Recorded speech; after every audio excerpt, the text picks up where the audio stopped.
Okay, so we are moving on to chapter 8.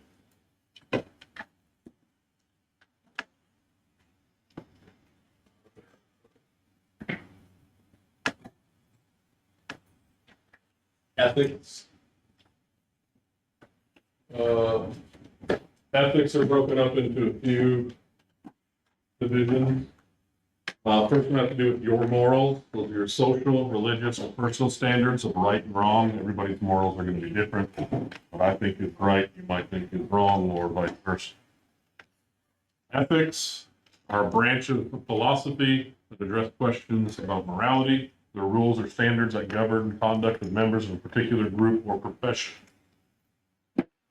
Obviously, there's the ethical code of law, medicine, and every profession has its own standards of ethics, and they vary from group or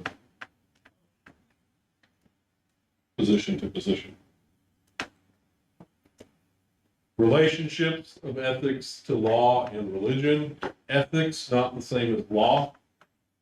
Laws are much more narrow focused than ethics, and laws frequently have little or nothing to say about ethical problems. It's a standard of fact, whether you believe it's right or wrong.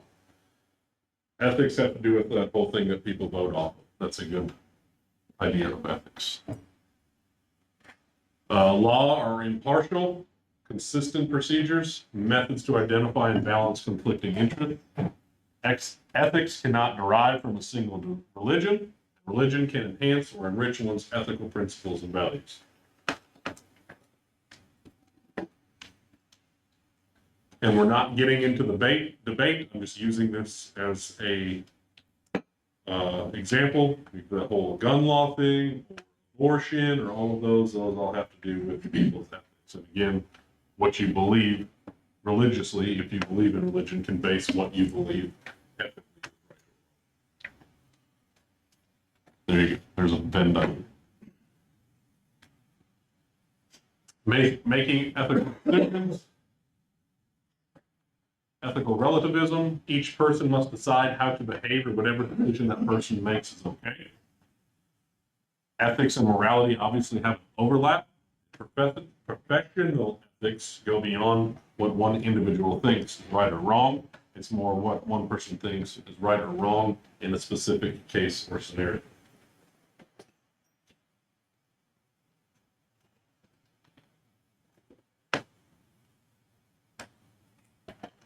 Reason and logic of use. Emotion needs to be excluded as much as possible from the decision-making process.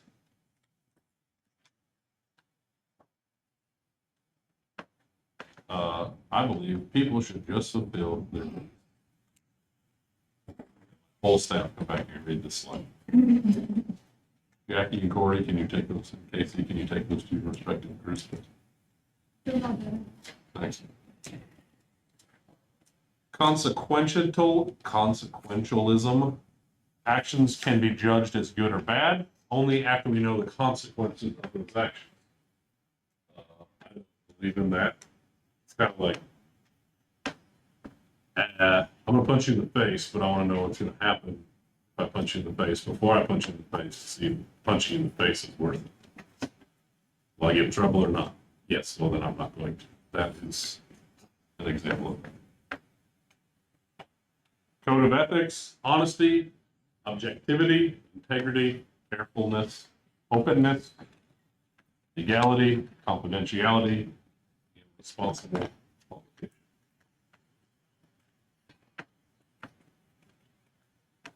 Responsible mentoring, respect for colleagues, social responsibility, non-discrimination, competence, respect for intellectual property, and human subjects protection. All of those things are something that we are bound by of some fashion in our profession.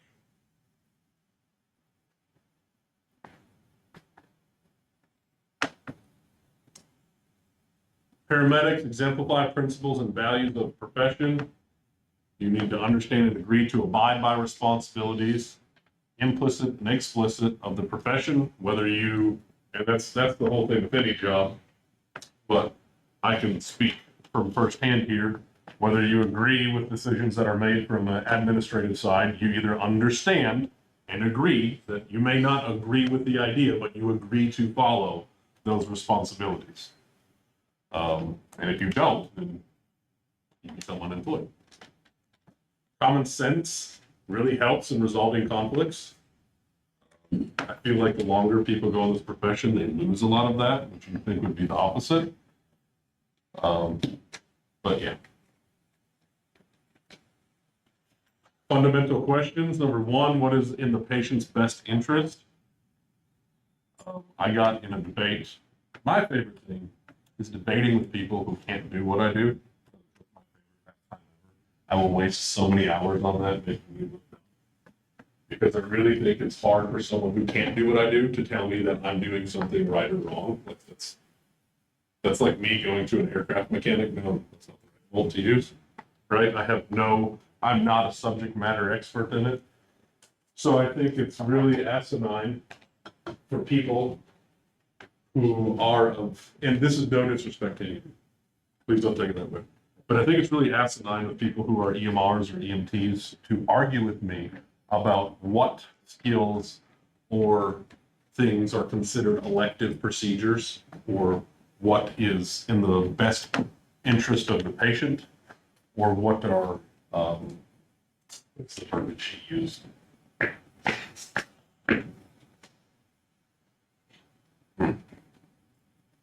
I don't know, but when you said the verbiage she used, so I'm taking this as he used. So somebody legitimately. Oh, yeah. Oh. This was like 3 days ago. Yeah. I think it was like convenience measures or something. Like his idea is like starting an IV for the ER is an elective procedure. To me, if you're going to need that IV in the ER, it's no longer elective. Whether it's to draw blood or give medicine for, it's there. Apparently, to him, pain management is an elective procedure because your pain is not truly me treating your pain is not truly remedying the situation. So patient comfort has nothing to do with patient treatment, which I think is one of the most ignorant things that you can say, because half the time treating the signs will treat the symptoms, and treating the symptoms can treat the signs. So if you're going to be one of those providers that's like, if they're not dead or bones aren't showing, then it's not my run. Please just remove yourself from this profession. That is not a good mentality. I know that I've hit on it before earlier in the class, but sometimes those superficial treatments of, I need to be on oxygen. Sometimes just the placebo of putting a nasal cannula on them, like, I can breathe so much better. Well, you're still on room air, but I'm glad that it's helping, right? Same thing, I need something. Cool, here's some Normaceline that should help with your pain here in a minute. And I feel so much better. Bet you do. While it might not be the perfect thing, it does. Are you one of the two that we talked about adding for clinical one, or are we just doing clinical one here as far as EMS time? I don't know what we have to do. I just want to be able, at the end of class, to work through a full platinum sheet. But those are on there. I'm talking about adding Washington County and Jackson County. I'll decide on that. Right. You're good. So, as we can see, relief of pain is a good thing, prompt and safe transport. Now, the catch side of that, not everybody needs to get ketamine and fentanyl and Dilaudid and morphine. They do make things like Toradol. That's a really good one that can be non-narcotic. I am a believer of, in this community, substance abuse is a big thing, and my job is not to make anybody here relapse. But I also have some, respectfully, hose draggers in this community that can't do what I do, that think that fentanyl and Dilaudid don't belong in the field because it's going to cause people to relapse. Well, not everyone has a drug problem, Mr. Firefighter Man, and even if it does, at some point, the immediate problem is going to trump the long-term issue. Because dying from pain is a true thing. Now, it doesn't mean that's why you die, but it shuts down systems within your body that function properly and cause me a greater issue and you a greater issue in the long run. So just remember, pain is a good thing. written statements of the patient's desires, and the paramedics have obligated to respect the patient's desires. Again, if somebody refuses something, please document that in some shape, form, or fashion. I believe that you should do it on an actual refusal form, but if you document it, because then they have to sign. And like I said, all of our ECPRs have a refusal signature or a refusal form in them. If you just put it in your narrative, it's hearsay. Because I can say, Travis refused the C-collar. And we go to court and goes, I didn't. I have nothing to back my case. But if I make a form that says Travis refuses the C-collar and he signs it, I go, yes, he did. He goes. So it's a lot easier to protect yourself.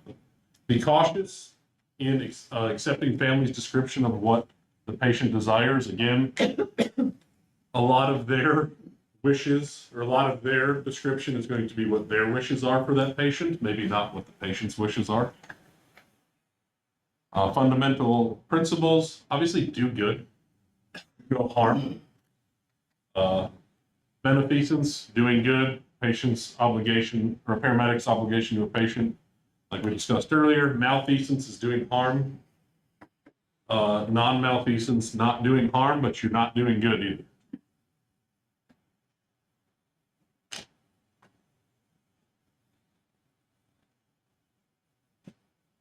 Autonomy, competent adults' patient's right to determine what happens to his own body. We deal with that on a lot of religious aspects. I think it's Jehovah's that can't or that won't accept blood products, even if we're sitting here saying you are going to die. That might be their wishes, and we have to respect that. Justice, patient's obligation to treat all patients fairly.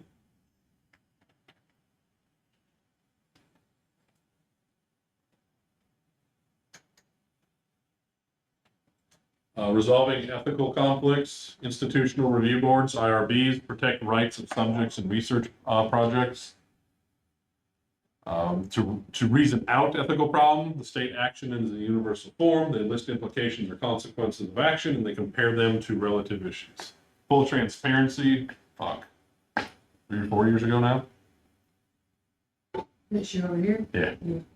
I got put under review because the director here at the time didn't like what happened. State ended up laughing in the long run, but it was a long 2 months. But it can happen to anybody.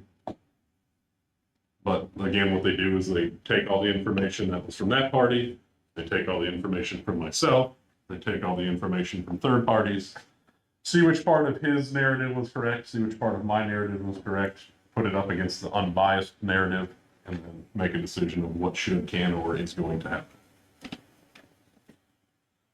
Is the current problem similar to other problems for which you have already formulated a rule? Yes, follow a rule. If not, if you can find time, print it out. Make it till you make it. Let's discuss this tomorrow.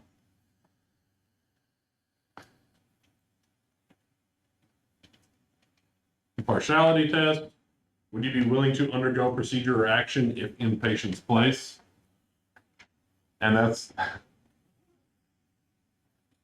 my last class.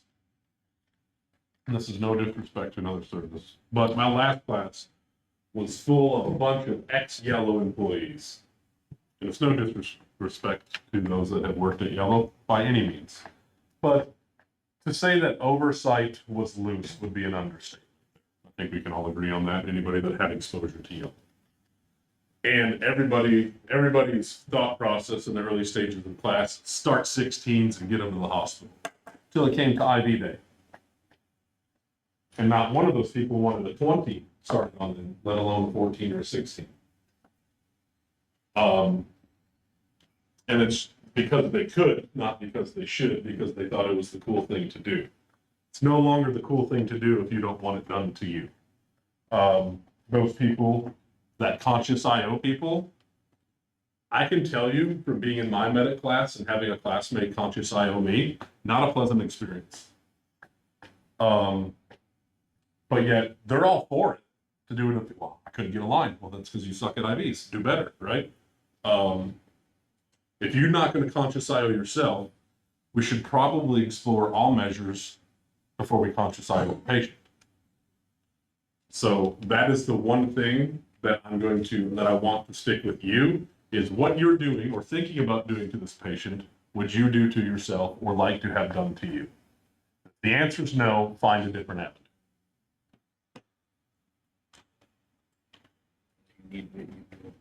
Huh?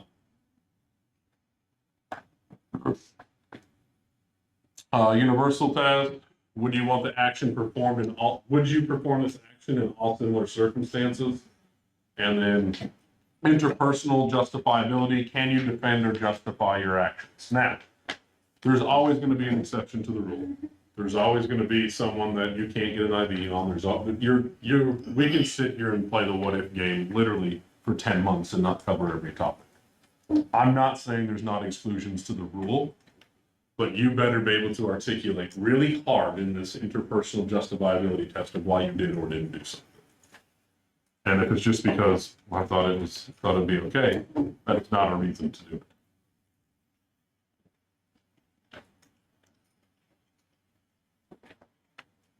Resuscitation attempts. Every state has laws or rules regarding DNRs. Again, certain states require the originals, certain states are copies are okay, certain protocols, just follow your protocols of your state on that. If the patient is alive, valid DNR would not prevent you from assessing the patient administering care. A DNR is not a do not treat, it's a do not resuscitate, right? Now, some DNRs or some living wills say, or advanced directives or whatever verbiage you want to use. Some of those will say, hey, I want care, but I don't want innovative. Or again, I want innovative, but I don't want supplemental nutrition, whatever the case may be. But just because they have a DNR in place doesn't mean that we don't treat that patient. That just means if they code, we don't do shit. Our job is now to prevent them from coding. So please remember that the DNR is not do not treat. Non-malfeasance says do no harm. Beneficence and non-malfeasance urge you to help patient.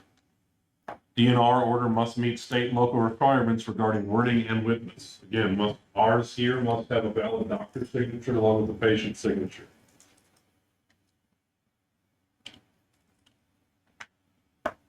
Should have a description of what interventions to be withheld under which circumstances. Every patient is entitled to reasonable measures intended to make patient more comfortable.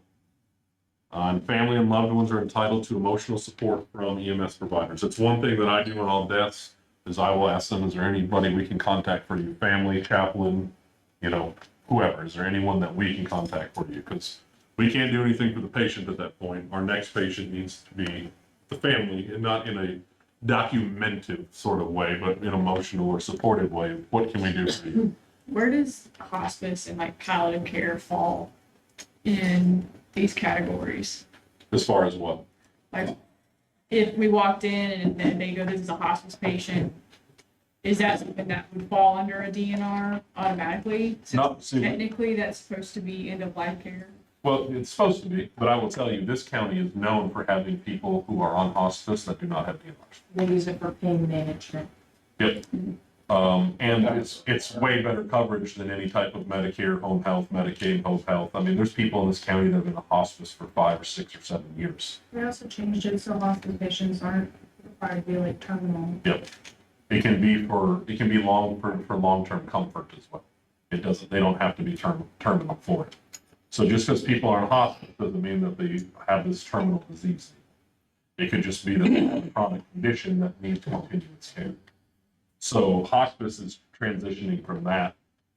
Like I said, this county, I would say there's more people who don't have DNRs on hospice than do. 100%. I would bet my bank. And hospice does not trump the pain.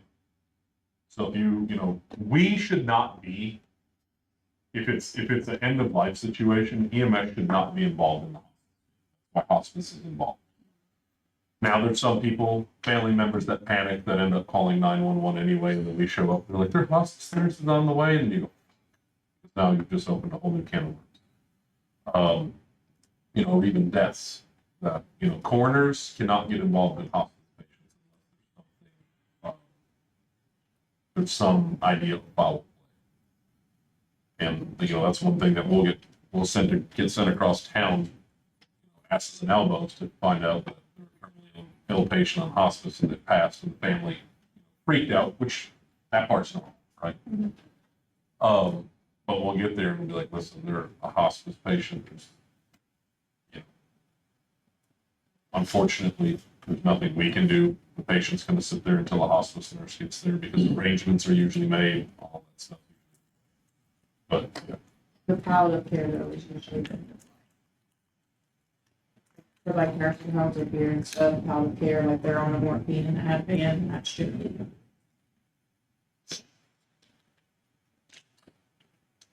If there is ever doubt, err on the side of caution, resuscitate, which it's happening right now. It's very hard to sue for saving someone's life. I mean, you can sue anybody for anything. You can sue me because I'm bald, that's fine. But, like, doesn't mean you're going to get far. So, you know, if you err on the side of caution, you deploy resuscitation efforts, 100%, like, my first month as a medic was absolute dog shit.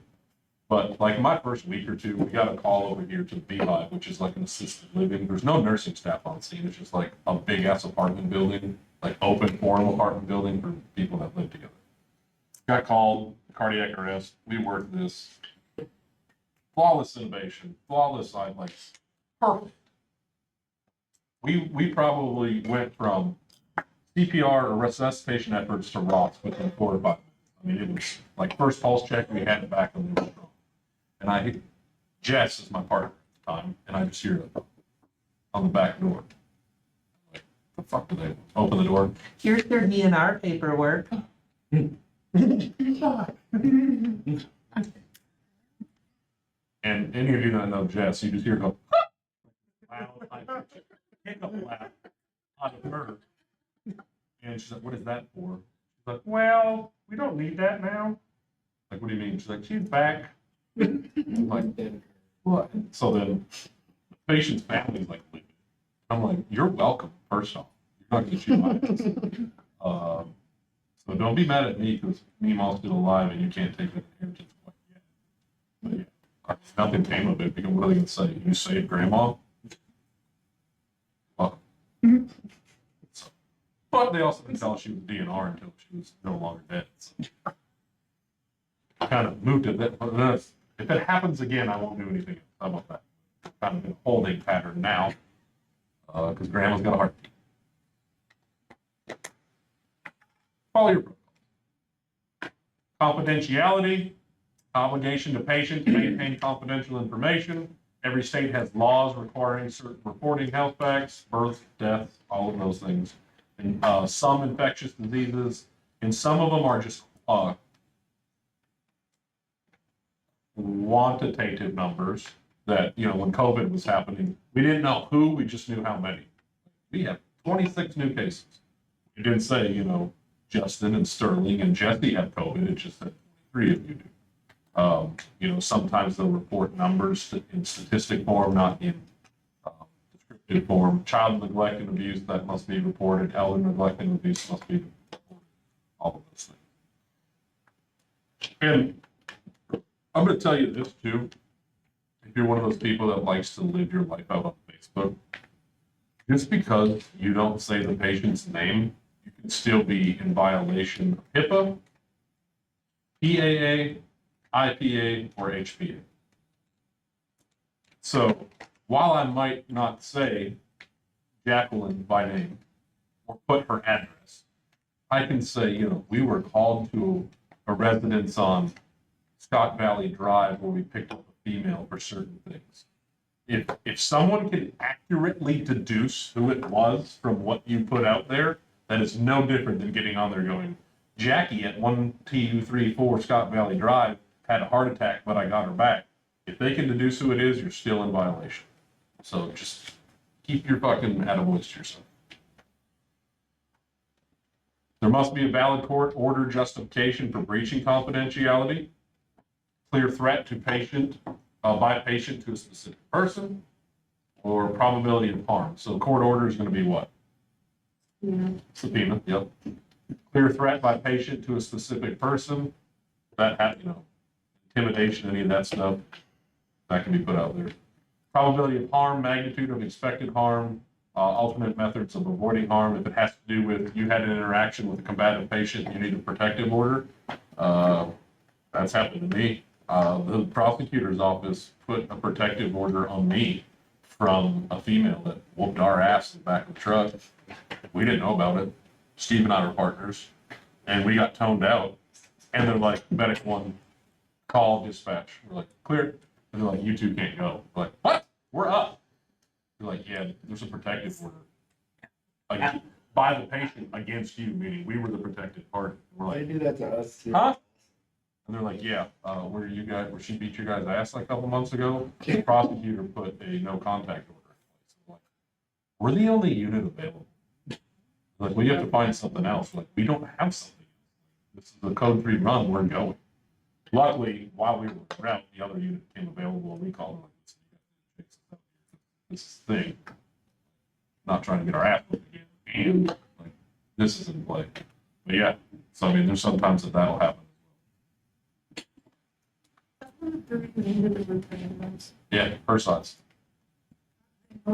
You say that, but they're the ones fighting. Dude, she yeeted me. I was on top of her. She yeeted me against the ceiling of the ambulance. Like a ragdoll. Yeah, she plugged an extension cord into a tree. Like, to the hub. She was sitting in the woods, boombox plugged into a tree, sitting there.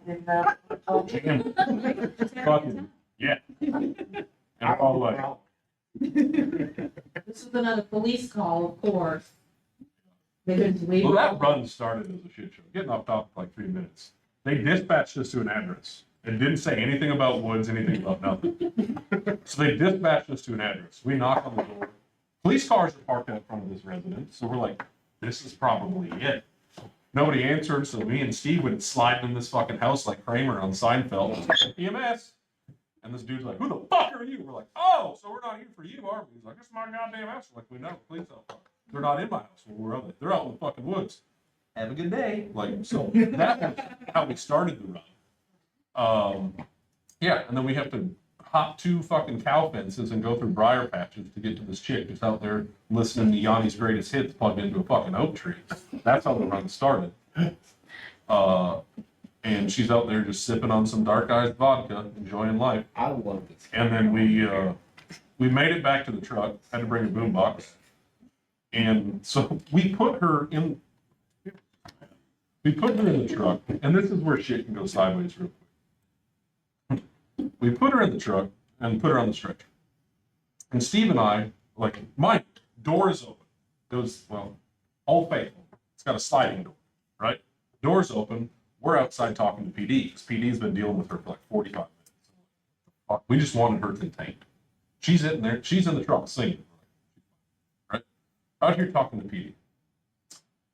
We're talking, and we were out there maybe 3 or 4 minutes, just getting this rundown, getting like everything that happened, getting the stuff that they found. Like this. And I look over and went, she had one of these she had like long hair. And she had it up in a bun, and in that bun was like one of these long, I don't know what the fuck they're called, I don't have hair. But it was like manipulatable, like you can like weave it in and out, and it like holds your hair in place. She had this motherfucker around her neck, and she was tightening it. Her face is blue. So I jump in, and Steve's like, what the so Steve jumps in, she cold cocks Steve right in the dick. Just so he goes down. So I jump on top of her trying to pull this off, and then she headbutts me, and I'm like, oh. So then PD jumps in, fucking shoots the taser. I'm like this on this chick. It comes right between us. And I'm like, Joe! And I'm like, so she's sitting there like, I'm screaming, but not because I'm getting electrocuted. This is awful. This is no exaggeration. So Steve gets back up, grabs her arm that's like, her nails are dug into my arm. There's 50,000 volts 2 inches away from a P-bird, and I'm on top of this chick trying to get this thing off of her neck. She bites me, so then they drive on her, and she looks at the cop and just screams in his face. So then the other cop hops in the back door, takes her other thigh, and dry stubs her. I'm connected to like 100,000 volts at this point on top of her. And she finally lets go of the thing around her neck and she goes, gets this big gasp of air, takes her knees in her arms and just fucking ragdolls me to the ceiling. I bounced off the ceiling. So I stand up and she kicks me in the shin so hard, rips my pants, and I'm bleeding from one fucking mule kick. So Steve goes to put an arm on her and she just goes, and bites on Steve.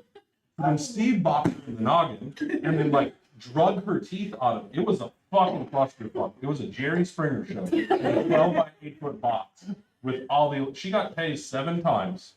We had to have another truck come out and like help restrain her. Steve hit her with Ativan so hard it bent the needle. Like it was awful. And she was her size. I think he said he almost got arrested one time because the officer that had pulled him over misunderstood what the Yes. protection order was for. Yes, he thought that he was the he was the complainant, so the other person was the protected party. Because he was like, there's a protection order against you. He's like, no, there's not. He's like, yeah, it says right here. And he's like, I'm the protected party. He goes, I know how to do my job. And it turns out he, in fact, did not know how to do it. Because, Kicked out of Taco Bell in Salem too. but yeah, I heard that. so, Do you have like protocols for demonic possession? it was awful. Graphics need hit holy water. It's Victoria. We're gonna carry that shit on the ambulance. So, yeah, it was not fun. So, back to the topic at hand, sometimes some of that information is consent, again, competent patient of legal age, big key here, legal age is fundamental right to decide whether or not they want to receive certain care. The doctrine of implied consent, I love using that phrase on scene, is the patient's unable to give consent because they are either comatose, under the influence, or a minor. We can invoke that. If you throw that doctrine word in there, it has a little more.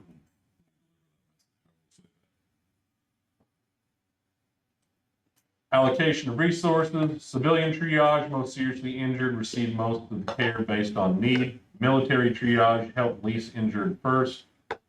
That way you can get them back in the fight and have more numbers. For some reason, EMS still kind of gets some of their stuff from the military, and I don't understand it because we're complete polar opposites. Like military is like, oh, let's do a walking blood bank. What? And then we're like, yeah, we probably shouldn't put blood on the trucks. Like, this dude's walking through a fucking river with his buddy's fucking blood coming right into him, but we can't have fucking Oneg blood with plasma that's like been typed and crossed. Okay, that tracks. So yeah, I don't know why we associate with them so much, but they kind of are like the mules. Like we let them hurt each other, and they're like, so we're like, do it then. So that does help.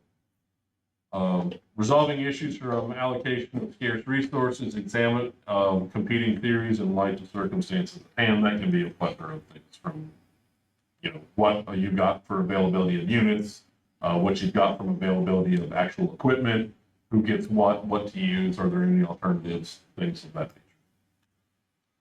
We all have an obligation to provide care. Those who provide emergency care have a special obligation to help all those in need without regard to ability to pay. That's why if you go in any hospital that's not privately owned, they have the thing that says we must see you regardless of whatever. Same thing for us. We don't get to be like, insurance card, please. Oh, you don't have it? Okay. Well, if you walk about 3 blocks that way and go north about a mile, that's the ability to do that. Whether they pay or not, whether they have insurance or not, we treat them all the same.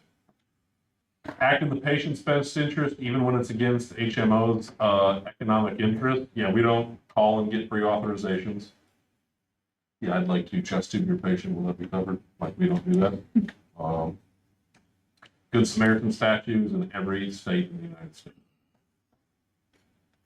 Teaching. Many paramedics act as preceptors or mentors in the EMS system, inform patients of the presence of student. That is what you will hear when you ride here, because the community knows, most of the community knows us pretty well. And they're like, why are there 9 of you? We'll tell them, hey, and even if there's only 3 of you there, we're gonna say, hey, this is so-and-so, they're a paramedic student. I'm gonna be overwatching everything they're doing, so be assured, we're going to tell these patients that. It's not a shade on you, it's just a student. It's just letting them know, hey, you guys are still learning. There might be some more conversation going on. There might be some, I'm gonna do this, and they might hear, no, you're not. They're gonna be like, what the fuck? Like, just to kind of let them understand what's going on. You will need to request the patient's consent before doing procedures, especially IVs. That's the thing. Most people don't like the ideas of IVs the way it is. So we're going to tell them, hey, this is a paramedic student. They're going to start an IV on you. Are you okay with that? If they say no, then it's going to be up to the paramedic on scene, but we have to give them that ability to. Student skill level, difficulty procedure, and importance of procedure. There are going to be times that we tell you to move. We are a teaching facility. You are in a paramedic class, but our main goal here is still patient care. If we don't have 20 minutes or 10 minutes or 2 minutes to explain it to you and it needs to be done now, you're going to be bounced. You can still watch, you can still participate, but there's time and there's time and place for everything, and sometimes there's just not enough time in that place for you to do some procedures. I will tell you here, during innovations, you get one attempt. After one attempt, you get bounced. Be allowed to attempt if we're working. No, this is where it's at.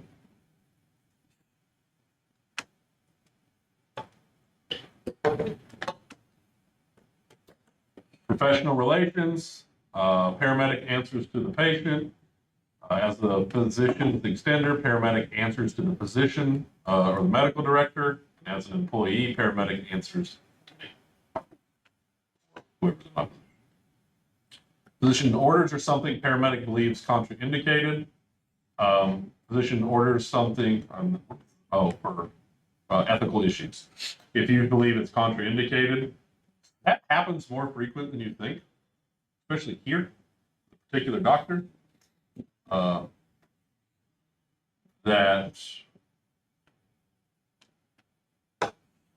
we will sometimes have to get clarification on. And I know it happens in other EMS systems as well. They'll be like, did you get cardism for that VTAC? You should get cardism. Why? Because it helps in particular rhythms. That's amiodarone. Oh yeah, you're right. I know. So don't be afraid to stick up to a physician. And if they tell you to do it, I mean, unless it's like, hey, blatantly obvious, maybe they need to explain themselves. And if you get to a point where like, I'm not comfortable with this, you don't do it. Even if you've been like, I don't care, give cardism. I'll be like, no. And that's conversation for me and med control to have later. If you're not comfortable with it, you don't do it.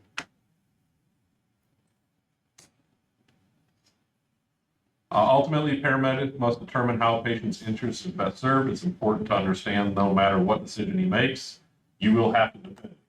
I will tell you, it's not a fun time to go against your medical director or medical direction. You will be under immediate scrutiny. But as long as you can articulate it, you should have the backing of your service, your crew, or your patient. But if you come back with some BS answer of I just didn't, then it's gonna be hard. I know to defend you. I know I operate off of it. If you can articulate to me, I will defend you till I can't. But you have to be able to defend why you did or did not do something. Disagreements with physician orders rarely happen. I will say it's not every day, but it does happen more than once in a lifetime. That's why, going back, you contact your med control, not where you're transporting. Where you're transporting to, unless they are your med control, they don't know your protocol. Clark receives patients from us, Tri, New Chapel, Baptist, well, not Baptist, AmeriPro, Metro, KDA, there's 10 services dumping in there, right? There's no way that they're going to know everybody's protocols. So they're going to be like, all right, who's the dumbest one? Do this. Because that's the idea that they have to operate off of. It's operate to the safest measures. If we call not that we call Clark, but if we call Clark and be like, hey, we put a chest tube in, they're gonna lose their ever living fucking mind. Because they're not gonna be like, nobody else is gonna do that. So if we call like, hey, do you want us to do a chest tube? Absolutely not is going to be their answer. So you call your medical direction that knows your protocols. Because that is a fun conversation to have. Because you roll in, you'll see it here eventually when you do your ride time. You roll into room 9 with some hood rat shit, they go, what hospital is this?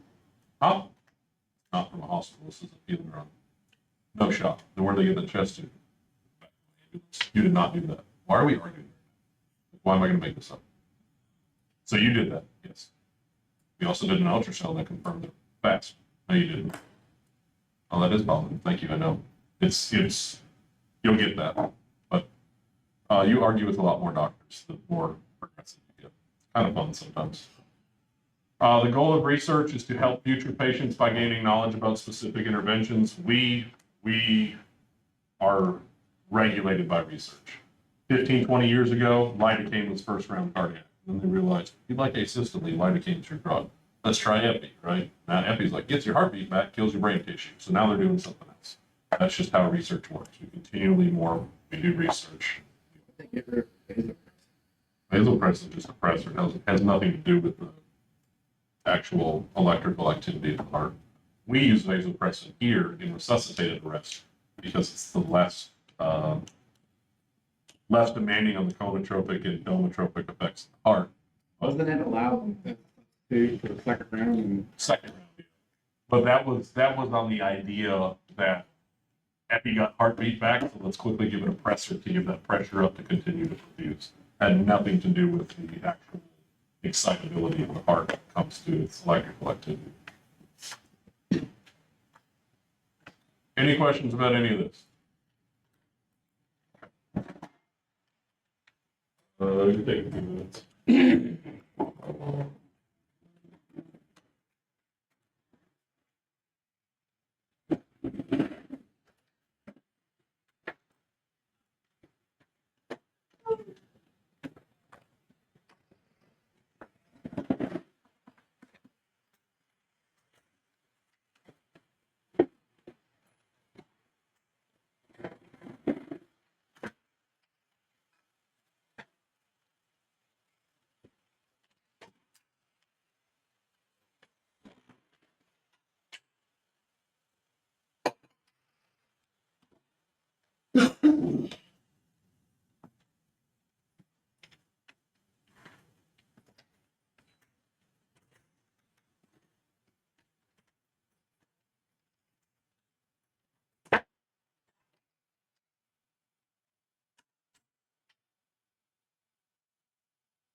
I'm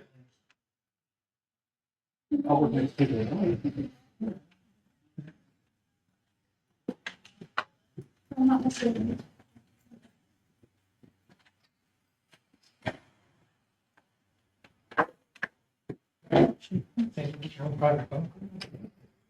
Seen that.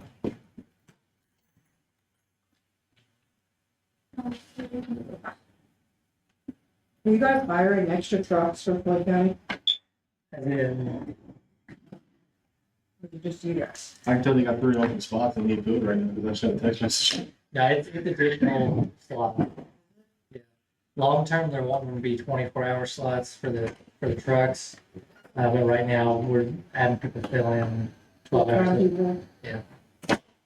Or whoever wants to do it. Part-time. They don't have a lot of room to bid. I seen there's only 2 full-time spots open in the lobby right now. So I didn't know if they were not hiring more people for it, or if it. Oh, yeah, it's open. They're happy to take people. I know we just got a new medic on. I don't know where he's going. Are you Danny's got guys in this station on Charleston? Yeah, that's what I'm thinking. The Floyd County Yes. people are. They are. I'm not trying to be. No, they are. Just because We drove by the building. Dylan sent a snap where I guess they're sleeping in the training room. Yeah, They don't- they made one big common sleep. That's so dumb. They have all the. See, it's crazy because Brian literally sent out a message in all the group chat that says, somebody please pick up and be my partner. You get your own personal bunk room. Yeah, but so does everybody that's with you. Yeah, they turned the training room into like one big. They probably wouldn't want to sleep in someone else. I'll just leave it that. Alright.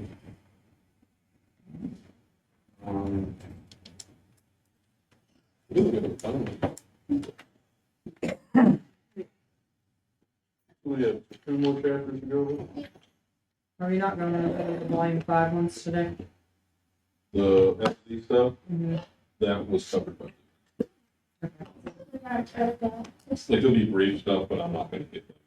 I feel like the air people probably are more prone to let you know what they need to know over some guy that sits in the library. So I'll pull questions that pertain to what you went over. 1 through 10. I love the way you did that. We literally landed a fucking helicopter for our LD class. I feel like that's probably as hands-on as you can get. Yeah. Like I said, we have a really good relationship. We got a good relationship with their method as well. But we use PHI a lot more just because they're an 8-minute flight from us. Who runs out of Gordon? What company is that? Their methods. Why are they called Kentucky 7 if they run out of Gordon? They don't have any Indiana services, even though they reside in Indiana. And that helicopter actually transplanted from, I think that used to be, It wasn't Danville one, was it? huh? It wasn't the Danville one, was It it? may have been, and they kept their Kentucky call sign. Because they were a transplant base, because once Harrison decided to pick them up and use that as their base, it was a lot more conducive for them. Because it's, obviously a helipad, they've got their trailer on site and all that stuff there, they just kept their call sign. Then it did make a whole. So it gets really confusing, because we got Indiana 7, we got Kentucky 7, and like dispatch doesn't know the difference, it's just kind of can't haul back and forth sometimes. But like I said, someone that I worked with for a decade is now their PR person over at Kentucky 7. We've got a good relationship with them too. It's just, for me, I'm not preferential to a service when it comes to, I'll pick the closest one. I don't, am not brand specific, but they both do really good. Obviously, it's no different than ground services. Even flight services have their own sets of protocols, and some can do some things and some can't do other things, and it's no different for them. So 7 can do a couple more things than, or PHI can do a few more things than methods can do, but it's kind of some of that off shit that you don't see every day. And they've got the same equipment that we do. They've got Hamilton vents, they've got, the Lucases and all that, so handoff to them is really easy. We don't have to switch equipment, we don't, like they said out there, they can give us our Lucas, they take ours, we're not down any equipment.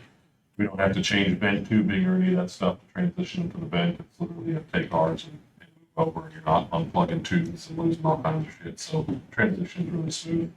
Which I think Air Methods is actually switching, or has switched to the Hamiltons as well, so it's just kind of a game. But yeah, you can make a phone call and land a helicopter. It's a lot easier to go over it in person. Got the PowerPoint. What are we going over?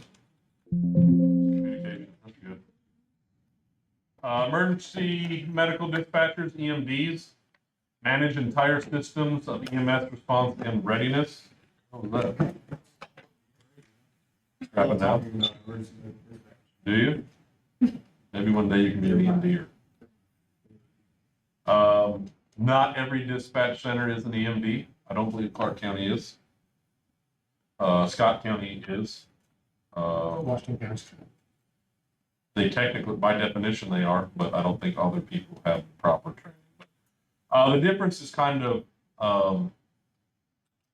there's a, from my understanding, I've never worked a dispatch day in my life. I yell at them a lot, but I don't. They have a certain algorithm that they follow with all calls that dictate certain responses and certain procedures, and they are also able to help coach and assist certain interventions over the phone prior to first responder arrival, whether that be EMS or fire or whoever. That pretty much sum it up. Yeah, like in Washington County, it was a click prompt, and then we would just read exactly what was on the screen is what we were told to say. Like we could walk them through CPR. They had Narcan. There was a thing like walk them through. Heimlich, stuff like that. They can coach you over the phone. You can have patient, family, bystanders, other personnel from responding agencies, police, fire department, mutual aid ambulances for sure. Our sheriff's department here is actually really good about, especially if they know I'm coming, they'll switch over to our channel and be like, what do you want us to do? Which can be helpful, if we're out in the county and it's a 12-minute response for us. They're there in 4 minutes, they can do stuff in quite a few minutes of what to do, because there's a lot of them identify. Medical's not my forte, but you tell me what to do and I'll do it, and we've got good relationships like that. Fire departments that show up are really good. They know what to expect, they're there to hang out, they drive us in. Why do you look skeptical? Depends on which people. Most of them are good that show up. And then mutual aid ambulances, I know we help out counties a lot, they help outside a lot. Jackson County and us have a pretty decent relationship of coverage when we've got units available on both sides. Same thing with Washington County. I know we've helped New Chapel out a few times. We all depend on it. One reason I don't understand about the uproar down there right now, it's something that people operate on the daily. Just one dude sits in his office and publicizes it, but whatever. Healthcare staff, physicians' offices, healthcare facilities, nursing homes. Those used to be my kryptonite. Especially those two. About got fired from an interaction with one of those. And then people literally hated me. They called me names if I wanted to. But I've since been reborn. Medical direction physician interprets patient findings and makes medical decisions. Again, you have to go off of the interaction with the medical directors of your service. Chooses. Some of them you must call all the time. Some of them you must call in some of the time. Some of them you don't have to call unless you just want confirmation. EMS is the ultimate team endeavor for next year's EMS assisting since 05. Communication, you didn't know, is an exchange of information. Language includes words, numbers, symbols, special codes, hieroglyphics, all of those kinds of things. Encoded message, select medium for sending it. D.D, Morse code. A receiver must decode and understand the message, give feedback. Guy's on a old tough book with a radio. Looks like it's a Midland. Dispatch center. If you've never been into a dispatch center, they're actually highly complex. And even though I yell at a lot of them, they are under a lot of workload. They're usually operating a minimum of 3 to 4 monitors, depending on what type of facility it is. Here, there's limited organization. Not that I'm saying that it runs bad, but your bigger services like Clark County can say, you two are on fire, you two are on EMS, you two are on city police, and you two are on county police. And you got 8 people on. Our dispatch center runs no more than 3 people at a time. And we got, in total, 12 agencies in this. So, what for do I get, right? Where I yell at them is they feel like it's more important to get police medical information before it is the medical people. Baffles me. That's everywhere. Clark County does pretty bad. Oh, I hear it. Really bad. Charlie in it, dispatch, he messes them around to this NDA or to this difficulty breathing. Clear, I give 2 shifts. Pretty much what 3 minutes later, they'll dispatch it. Mhm. Maybe that's part of the response time issue. I just solved the fucking code. Jason fucking Bourne, eat that John Boswick. All right, semantics, meaning of words. The further you get into class, the further you know that you will not win a game of semantics with me.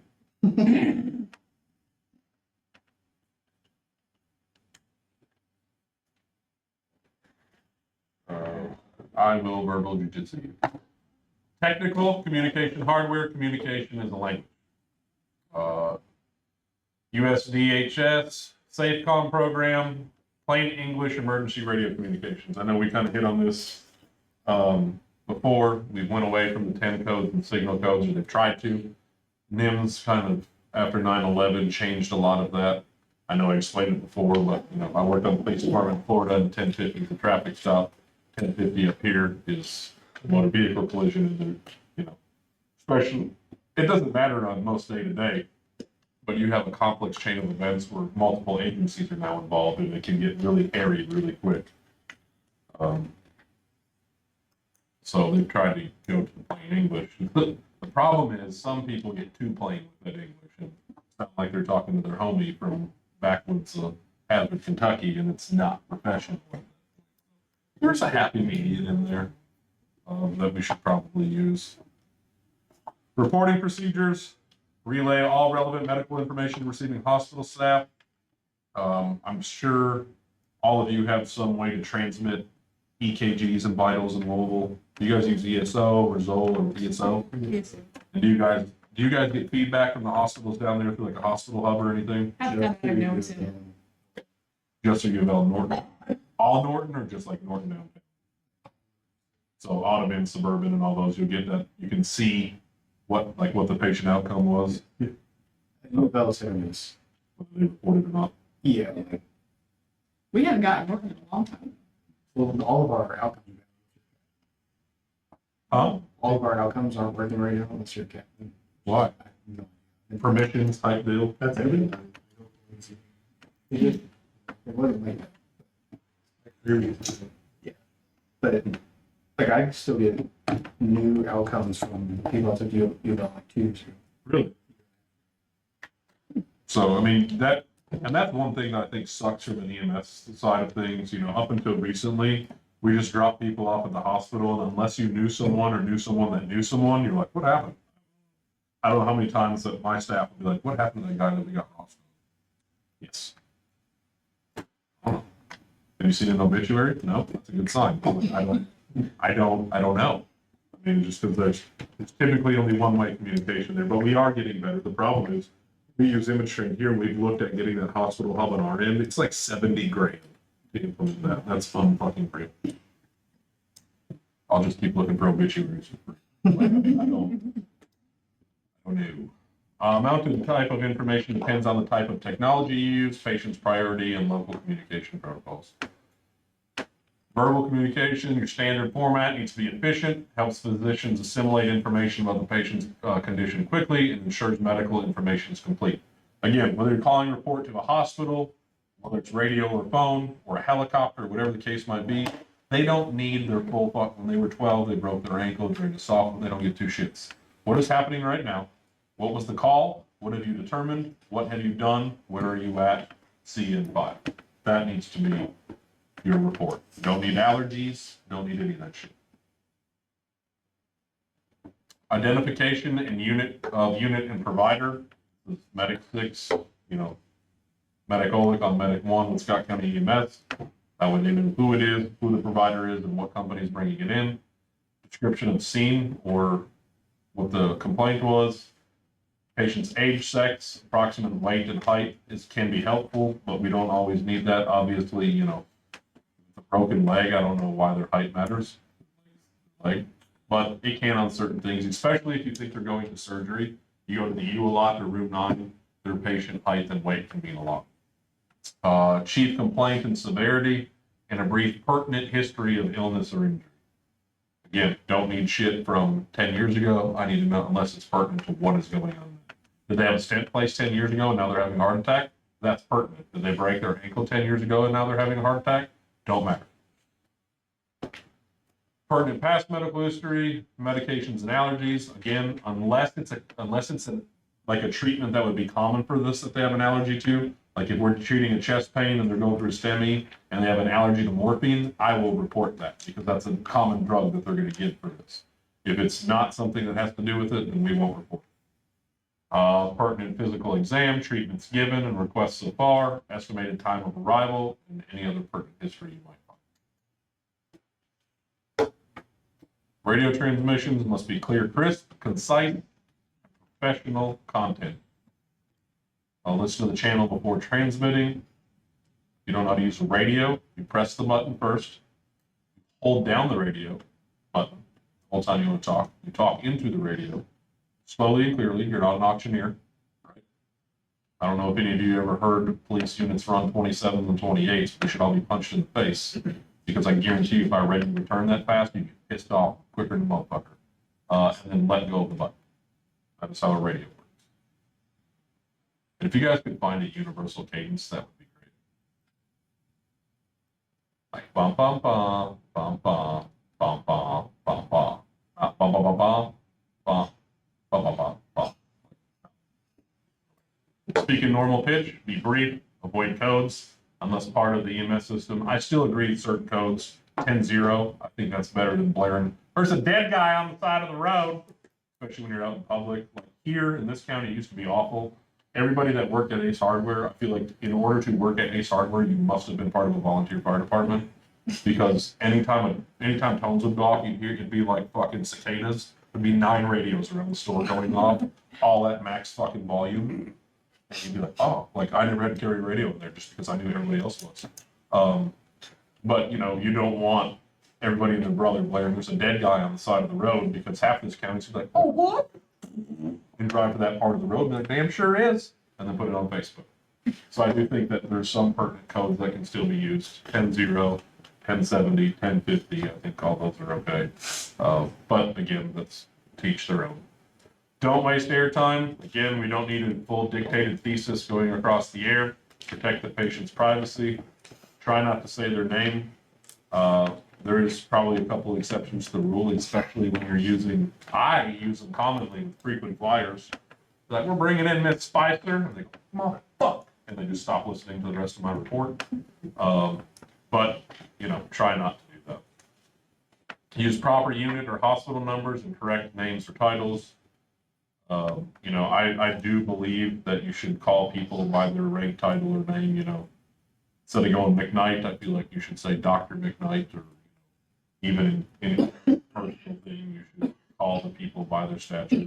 I'm sure you don't go, Amir. I'm sure you get hit by a oxygen bottle if that happened. You call him chief or whatever the case might be. It's just a respect thing and a hierarchy thing, and that's the same in the hospital. Obviously, if you have a little bit more extensive relationship with these people in a professional setting, you might be able to get away with that. Again, just from a perception standpoint, you should probably use those. Don't use slang or profanity. I'm awful about that. I'm not going to be a hypocrite. You do you, boo-boo. Use standard formats for transmission. Again, be concise. Use the echo procedure, especially when contacting medical control. I'm a firm believer in that, of, requesting, what would you like done? You have 30 milligrams of Toradol, clear, you advise 30 milligrams of Toradol, affirmative. You repeat back what they say, that way there's no miscommunication.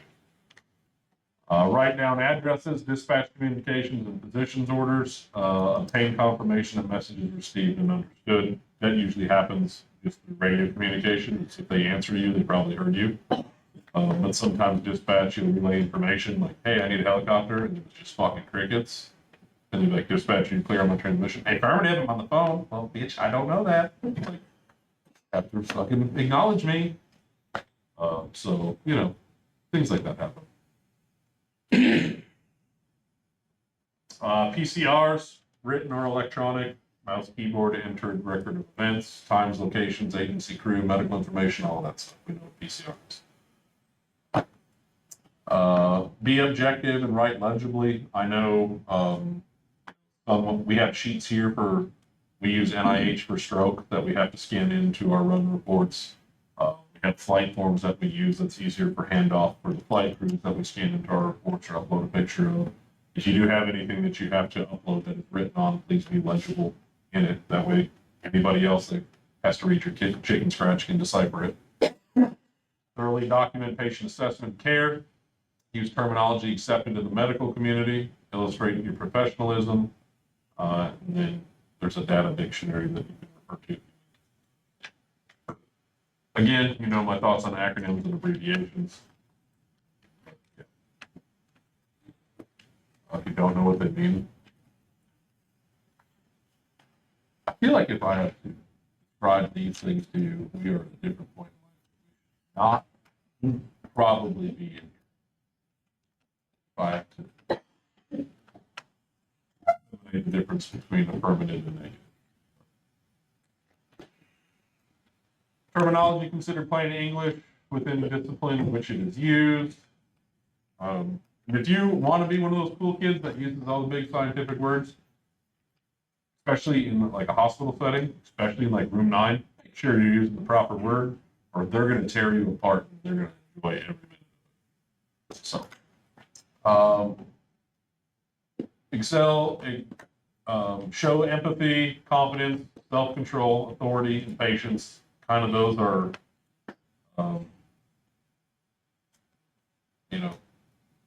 conflicting, but you still have to do all those at the same time.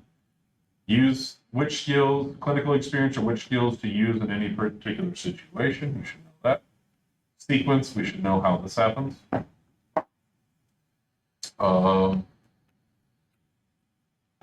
got GPS that we can use on, obviously, Kentucky to track the ambulance. Radios can track you to where you're at. We can use it to track people off their cell phones. When we have to go play Dora the Explorer up in the wilderness, Wildstone Creek and all that up here, we usually have them ping their cell phone every little bit so we know where they're at. They'll send it to our phones and we can connect the blue dots.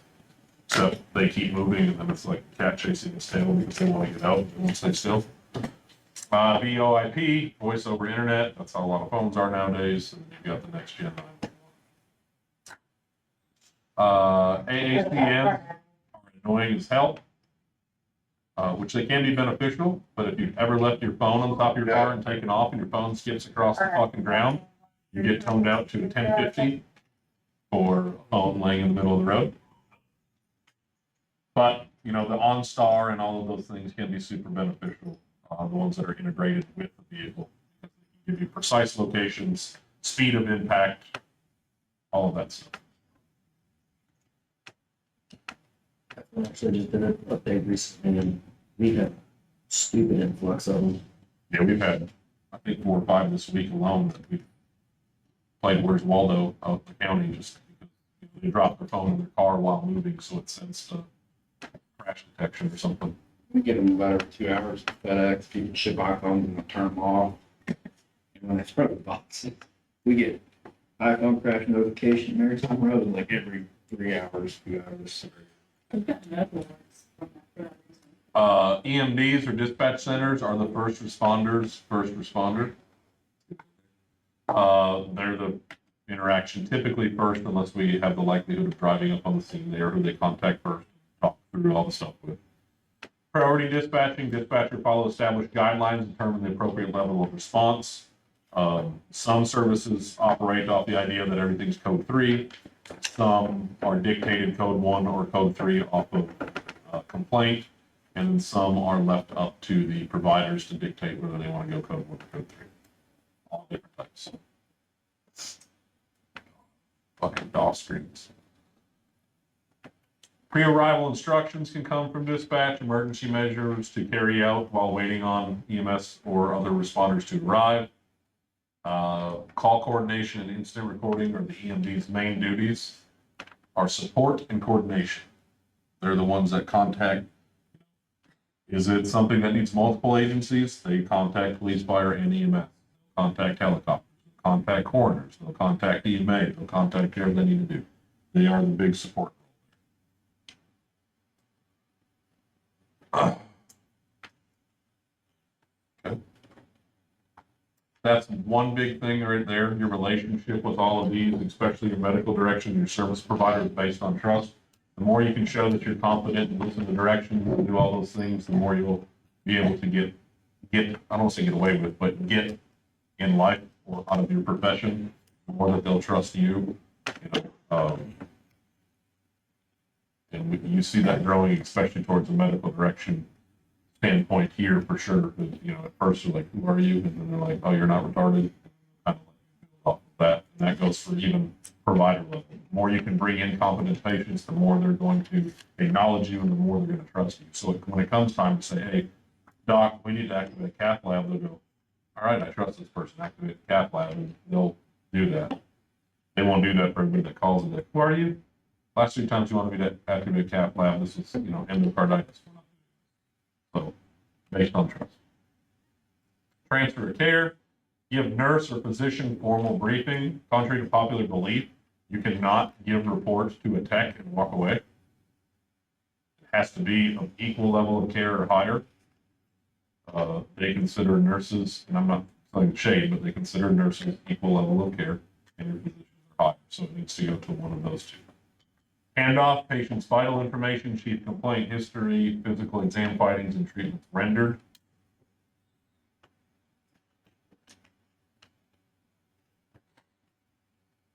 Never leave a patient until you've completed a formal transfer of care, because you can still be charged with abandonment.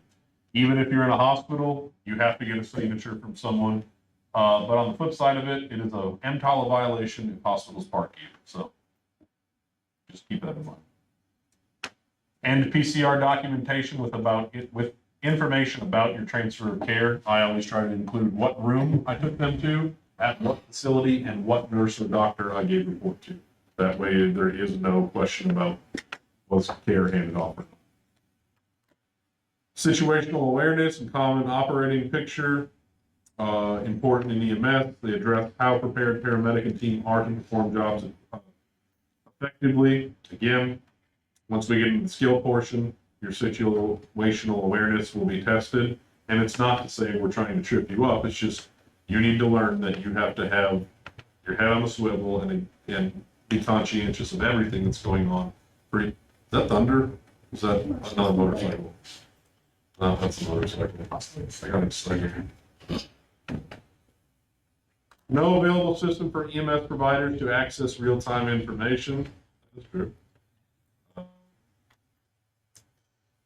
Yeah. Traditional communication technology, or telecommunication engineers. Guess you didn't know that. Data systems or hardware and software. And then you got the ICT that blends both of those systems together. Repeaters receive transmission from low power source and rebroadcast them at a high power source. That's how most of our radios work.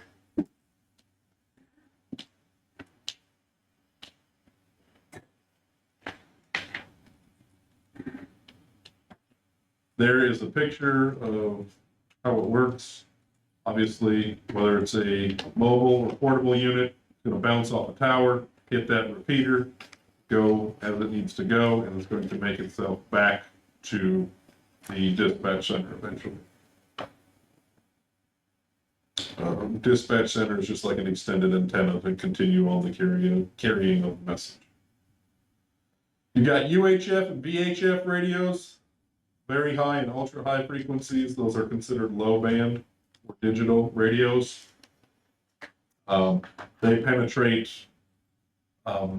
buildings a lot better. However, their range is significantly reduced compared to 800. But as far as penetrating hard structures, they will get out of metal, brick, wood, plaster, anything like that, a lot better than 800s.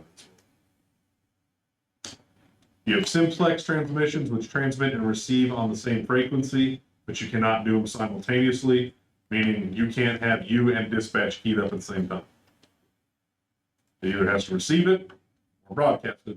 You can't do it at the same time. You have duplex transmissions, simultaneous two-way communications by using two frequencies for each channel, one transmit, one receive. Works like a telephone, transmits voice or data.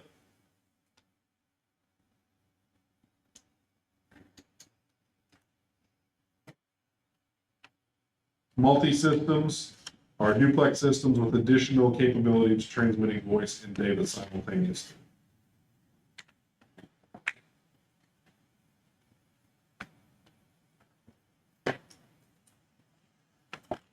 Then you have trunk systems.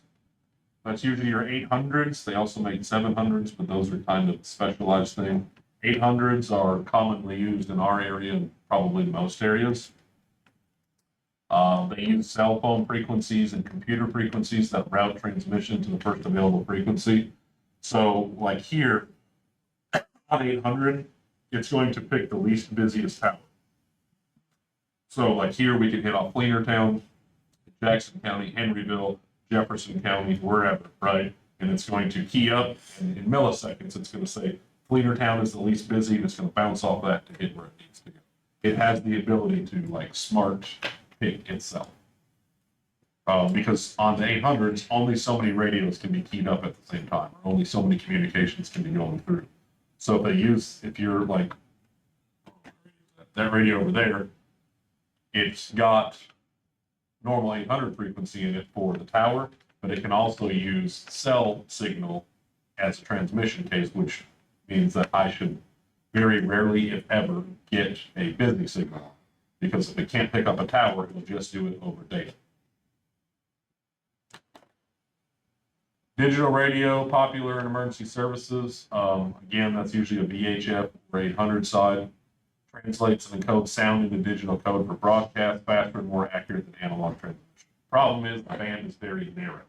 So you have a very specialized group. Analogs used to have a huge spread. It'd be like 454.0 to 459.5. Now it's like 114.5 to 114.75. Very small frequency, meaning that band has to stay within that hertz range or it will not transmit. Problem for digital communications is it helps ease overcrowding of radio frequencies. With them being digital, they can transmit data, so that does help the analog side of things. You have a MDU, which is some of them are just our laptops, and some of them we've seen those. You guys have those down in little DOS screens that bring up all the shit as it happens in real time. Like anything dispatch enters, it pops up in your truck.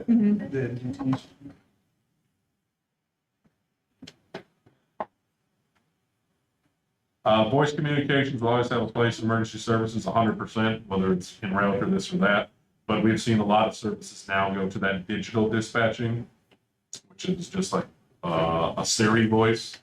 And that takes the emotion out of dispatch, which is nice because we all know, I'm sure we all have those in our areas, but we've got a couple of dispatchers here. You can tell by the first 3 words out of their mouth what their cadence is and how fast they're talking, whether this is going to be a critical run or some bullshit. And that makes you feel, oh, what are we doing? You're not listening to what's going on just because she sounds like an auctioneer and you're like, oh, this is about to be serious. But I know a lot of your fire-based are going to that, where it's just, again, a Siri voice that's very monotone, very direct, and cell phones, cost-effective way to transmit patient information to the hospital. I don't like them for the simple fact that, yes, you can see that a call was made, but there's no record of it. Anything that goes over the radio, especially through dispatch, is recorded. So at least there's a record of saying, hey, we did this on this radio frequency, or we did this. Your cell phone's not going to do that. However, there's some times that you may not be able to get out that you might have to call. And obviously, we know the smartphones. That guy has one right there reading a weed killer. Cell phones and smartphones, communication is less formal. Reduced online times, communication not always reliable in commercial wireless systems. We all know that one spot in the county, you got 5 bars, and you go 3 blocks over, and you got.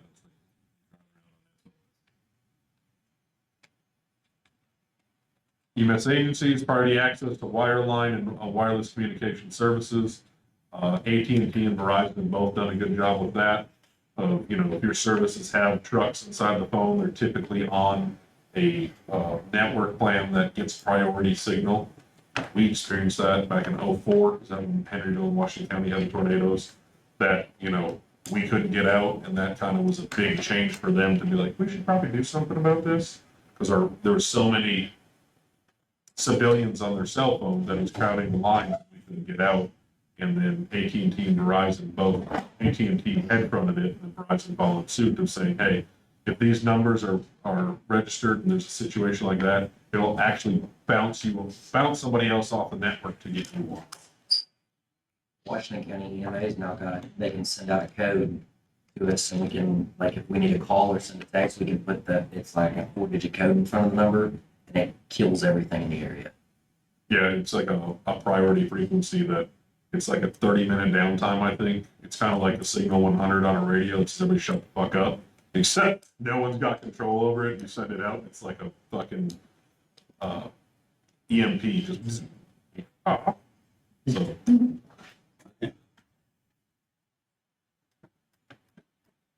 No paramedic or EMS agency should rely solely on commercial wireless communication. Most of our PCRs are done on a computer. It's good because it stores them electronically and I don't have to chicken scratch. Multi-band radios combining wide range of radio bands. So, here we've got kind of a mixture. I know a lot of agencies are transitioning to those all band or dual band radios where, it's 800 and VHF in one radio. So like that radio over there, I have to carry around one radio to have both sides. The truck ones here, we have low band and 800 just because that radio over there is like 13 grand, and I can buy a VHF radio for like $1,200 and an 800 for like 3,000. So it's significantly cheaper to just buy 2 radios.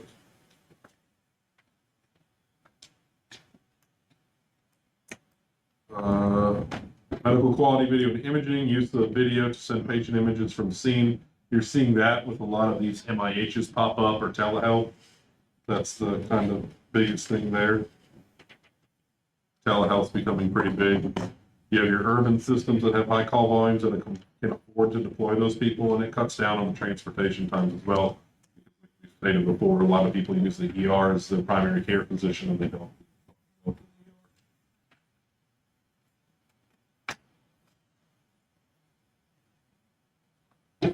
Some rural areas do not have the call volume to afford paramedic level personnel. Again, I see us transitioning away from having this 3-split or 4-split model and going to a 3-split model where we'll have EMRs, EMTs, and paramedics, and I think EMTs are going to absorb a lot of the advanced skill set and just have that separation. Urban areas, expense and process of video transmission is not an added value in rural areas. That can be debated, but for the most part, that's correct. You have satellite and wired broadband that help military and civilian applications. Satellite-based imaging or communication is super expensive and most people. Community paramedicine, again, MIH becoming very big. Provide advanced life support services and primary health services in one. We have the ability to check up on those patients. We have a history of those patients, and they can do EKGs, especially in some of these patients that have a history. Your EKGs changed from last week. We have a problem. You need to get checked out.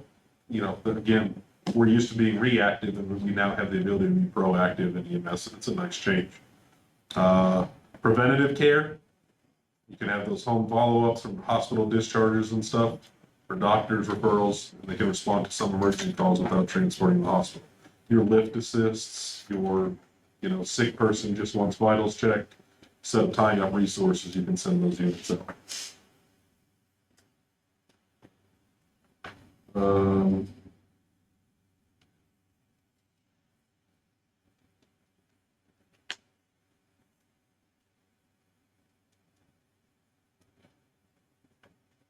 Okay, with me.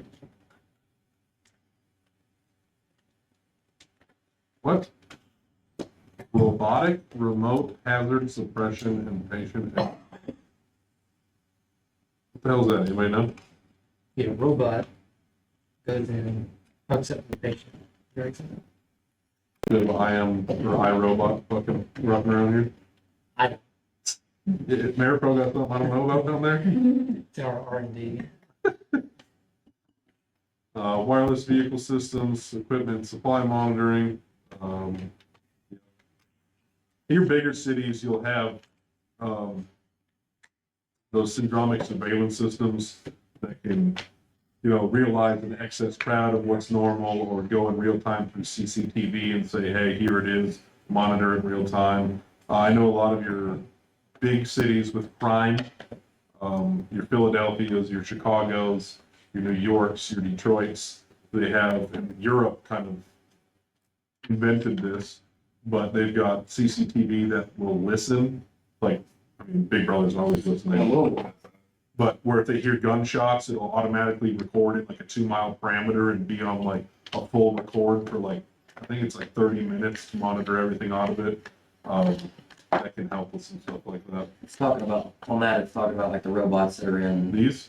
yeah, for like PD and stuff that they use to go for the bomb bots or whatever, they go in and secure the package, shit like that. Oh. What about the patient extrication part? I'll tell you right now, if I'm in a building and a robot comes to get me out, fuck that. I'm kicking hey, in the chest. Dallas PD did use a robot to, blow up an active shooter. Well, there was that, I can't remember, I think it was in like California or something, they have that robotic search and rescue That was awesome. for a structural collapse. You just bring the robot. It's robotic dog Yeah. comes in and was finding people and that. They have to tell them where to go, and I go, how much do you Well, need? this also talks about some kind of remote wireless system that uses to detect diseases, that scans crowd for diseases. It fucking failed on COVID. Where were they on that day? That was Come on. Yep. Every state has a statewide communication channel. I think our state's got 9 or 11 channels, I don't remember. But that are statewide, that in every area you're in, anybody can get on it and talk. State's gonna monitor it, but you can get out at least. Because that's one thing, if I travel to Indy and I have my radio on, I get to about Greenwood and I'm out of range because my home radio connection's here for my channel.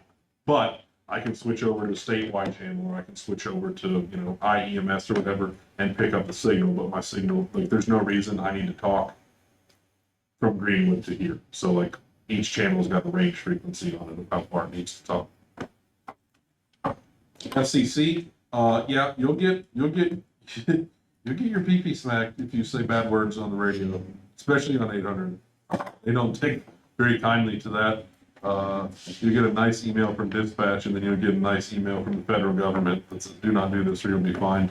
And that fine is in the $5 for a 5-figure amount. So they don't fuck around. They just find out, and you'll find out real quick. You can't afford to say fuck on the radio. So don't do that. Licensing and regulation, technical personnel who repair and operate the radio equipment, FCC is responsible for that, and maintaining technical standards for the equipment. Part of it's a money ploy. Again, they're doing now, they're doing this phase 1 and phase 2 renditions to 800s, and that's just causing a lot of radios to go out of service because they're not phase 2 capable. And then, service has got to spend hundreds of thousands of dollars to replace their equipment. Any questions about radio communications?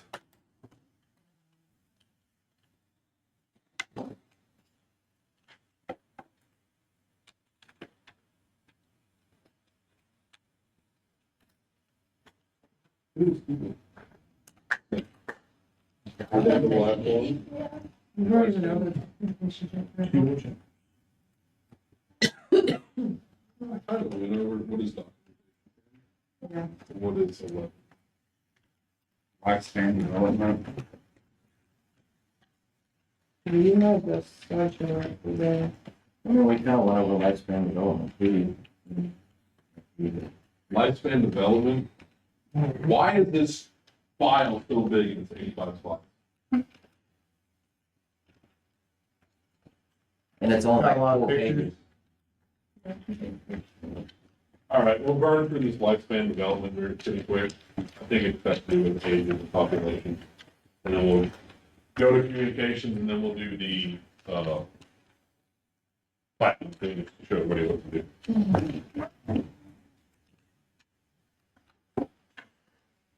There's a little pizza left and some refreshments left. We're skipping the doc. There is no veggie pizza left or ranch.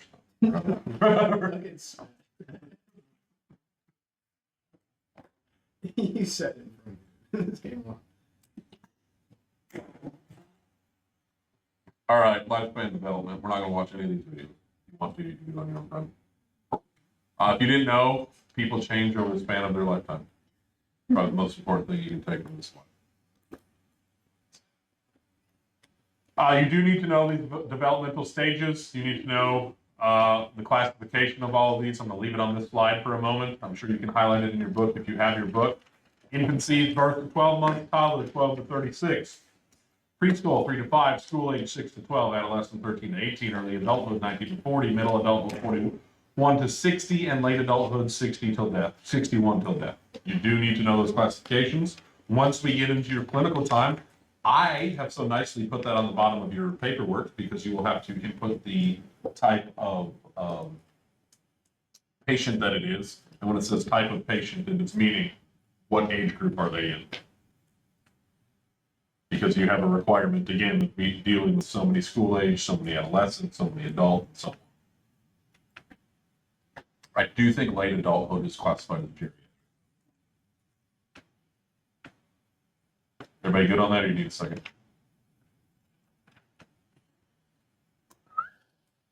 Everybody good, or do we need a second? Good. That's all I needed. Simple one-word response. This is going to be very beneficial to you. If you have the ability of maybe getting on the interwebs, the old Gurgle, the old Al Gore, Steve Jobs web, and printing off something to this as a reference, because you got to remember, an adult heart rate is going to be significantly different than a child's heart rate. And, you know, if we see 180 on a 1-year-old, that's okay. We see 180 on an 81-year-old, not okay. So knowing what groups that they should be in is going to be very beneficial.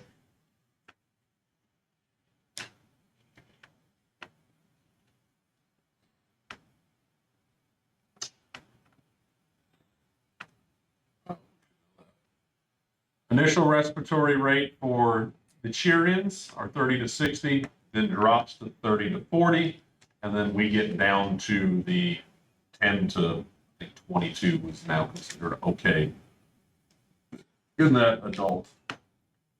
This value right here will never change once we get to ventilation. This is based off ideal body weight. Once they get a little bit, once they go to that 1-year mark, their tidal volume changes more just because they're growing and they have such a high oxygen demand for what they're doing. But when it goes back to adulthood, we drop back down to the 6 to 8 ml per key for tidal volume. And when we do ventilation, when we do vent theory, we do any of that, that is the number you will need to memorize when we're talking about minute volume and all of that.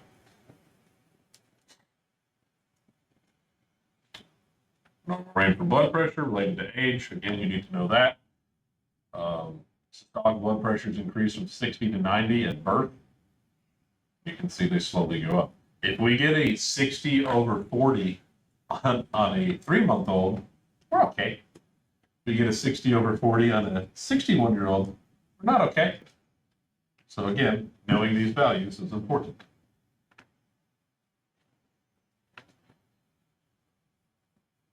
Most weight will be referred to as kilograms for here, so please know you can do the midnight math. Divided by 2 minus 10%. Everybody understands that theory, right? Yes. Yes or no? Good. Okay, I'm gonna go over it real quick, some of you aren't answering. Okay, so if you have an under 180-pound patient, 180 pounds, we divide by 2, which is what? 90. And what's 10% of 90? So you have an 81-kilogram patient. Follow? Okay, I'm good, I just, I have to. the 10% is easy. I'm gonna do it on the board. So one more time. phone, and it's just be like, You know, Never even- every class goes, I'll use my phone. If you're a sick fuck that has shit all over their hands, like, yeah, bust my phone out. You just wipe, vomit, blood, and everything that's been excreted all over your pants and your phone. You're a sick individual and you deserve to get herpes. Anyway, you have a 180-pound patient, right? Divide by 2 is going to equal 90, right? 10% of 90, we just move the decimal, one spot, 9. So 90 minus 9 equals what? That is your kilogram. The proper way to do it is to divide by 2.2. So if you're going to get herpes and use your phone, you can take the weight and divide by 2.2. But if you don't want to finger fuck your phone with stuff all over it, you can do it that way right there, and it's a lot easier. So divide by 2 and then subtract 10% from your answer. An infant's head is equal to 25% of its total body weight, unless you're my child, it's closer to 50. It's got a huge gourd on it, dude. She's running and she can't stop the moment.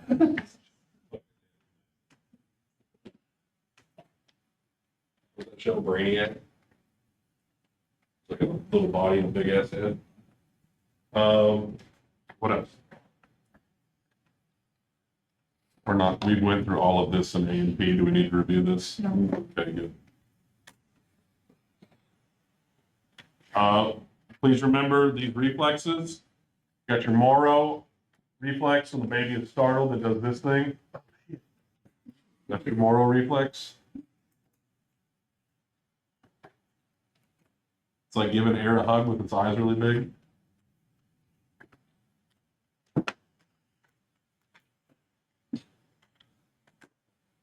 I don't, everybody in here is scared of baby just for the purpose of scared of baby and seeing it do that. Yes. I mean, I'm wrong. very soon. You're the baby at Walmart. Yeah. Hey. Whoa. You got your Palomar grasp, which is the strong reflex for a newborn. What you can do is you can put your finger or something in the palm of the baby and it should grab it. Should. That's an awful sentence. Grasp weakens as the hand becomes less continuously fisted. That's a slide meant for tasting. I'm never gonna forget that though. Right? Good fisting me, and I won't grab it. Rooting reflex. That's when maybe breathe. Rooting reflex causes hungry infants to turn their head to the left or right when the hand or cloth touches their cheek. They'll just, and they'll, you know, if they're in a position of what's normal for the mother, even when I was holding Braxton, she'd be like, hey, I'm like, they might be big, but I don't have any of that. That's just a common thing. If their cheek gets close to anything, that's just their rooting reflex. Then you have the sucking reflex, is when you would brush their lips and they'll do that whole, like, hey, I'm hungry thing. That's pretty self-explanatory. Fontanelles and all that stuff we went over. These marks are normal or are important to know. 2 months, they start tracking objects with their eyes and start recognizing familiar faces. 3 months, move objects to mouth with hands.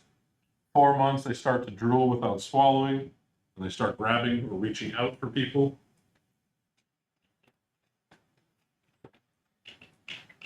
Why do they look like they're mottled? Their skin, why does it look like it's mottled? What? When they're like infant babies. That's just a perfusion area thing. Some of it's positional, some of it is just circulation. Some of it is a lot to do with temperature, because like they can't regulate their temperature. So, you know, if you got them swaddled, they can start getting real flushed, and then if you just like untake blanket, and the cold air hits them, they're like, I don't know what to do. The body can't regulate the temperature. 5 months, they sleep through the night. That's a fucking crock of shit, because I'm at like 17, and that still ain't happening. Discrimination between family and strangers. 5 to 7 months, teeth appear. 6 months, they start sitting upright. They can make one syllable sounds. Ours might be retarded. She's still making one syllable sounds. Fear of strangers, a good shift from crying to laughing. She can say Louis pretty fluent.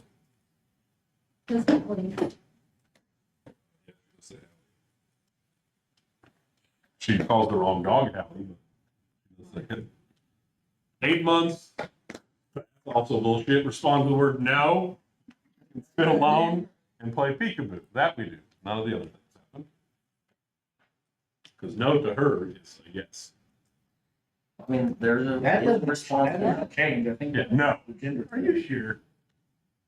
9 months, respond to adult anger, pulls to standing position, explores objects. Yep. 10 months, they start to crawl, pay attention to their name. Ours is broken. 11 months, they attempt to walk without assistance, like you. 12 months, they walk with help, knows name. Ours is advanced. Yeah. Reciprocal socialization, child's active role in own development.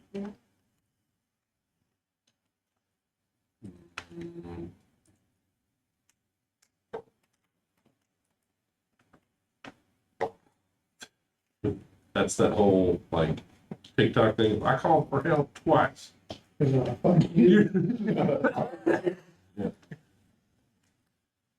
Anxious avoidant attachment. Infant has no confidence. He will be responded to and seek care. Sleep.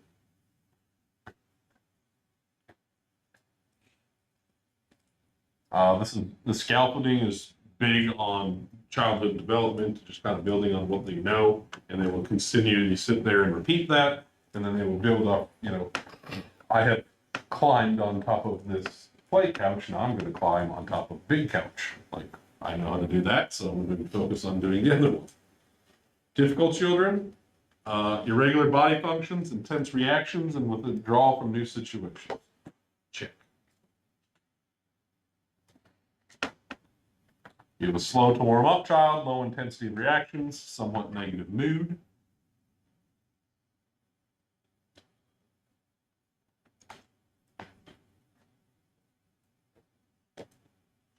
You have the 3 stages of parental separation is to protest or scream. Second stage is despair. Third stage is like, fuck it. Makes it sound horrible. Yeah. Despair. Be back in the hours. Are we good with reviewing these thresholds in your book? Yeah. So then we just hold it over this chapter. That's what the rest of this is. You said it's only 4 pages? It's 10. Well, I doubled it. Oh, hey, You say number 9 and 10, Durban, so help me. it's 209 and 220. Well, then you can- In every system, Which one page? What do you mean? Like, it's- like cardiovascular, pulmonary, Do I need to go over it? no. Okay. It's good evaluation. That's a good one, You answered it. Okay, the wording might have been correct. The tone was wrong. too. All right, documentation, we're gonna hit hard on this. because this is one thing that I think we are getting. You can sit over there and all that yourself. We're gonna hit hard on it. And your classmates have to make you write a report at homework. Maybe everybody goes through that. So, all of you, I would venture to say, most of you, probably write subpar at best reports.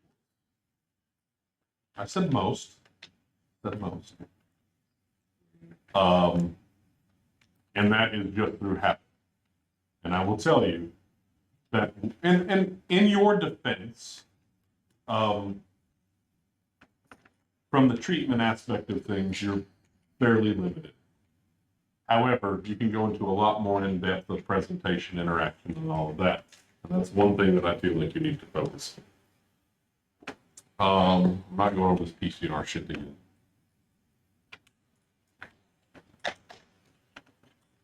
Okay, so here's where stuff is going to start to change for you. When interacting with surgical staff, and you will, because some of these patients will go directly to surgery, or at least room 9, where they'll bring an interventionalist in, you will need to explain to them the mechanism of injury and pertinent findings during your initial assessment. Meaning, I will say, I don't believe in taking pictures for like just the sake of doing this car wreck I went on earlier. That's dumb. But room 9 loves it. Just because you can be like, here's the intrusion, here is the road, here is the other vehicle, there was a death in this compartment, whatever the case might be, right? You can show them physically what they're dealing with. Surgical staff loves that because if it's a multi-system trauma, it gives them a better idea of where to start. For intensive care units, give information about their original condition, or even when you're picking up, what's their original and where are they now? What have we done? Right? Dealing with people at the scene, circumstances that led to the event. Were you a witness? Did you see what happened? Take some of that with a grain of salt, because everybody's going to have their own rendition of what happened, and usually it's somewhat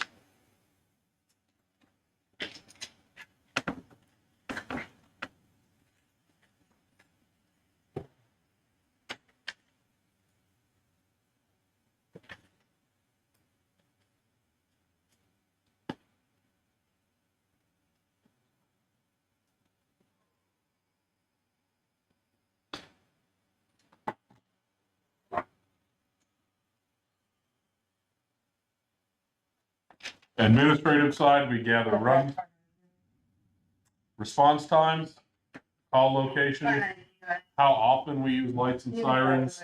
We transpose those into reports. You left them over there. Huh? Yeah, sorry. Okay. What? In the abbreviations. What is it? BBC? Yeah, something like that? With.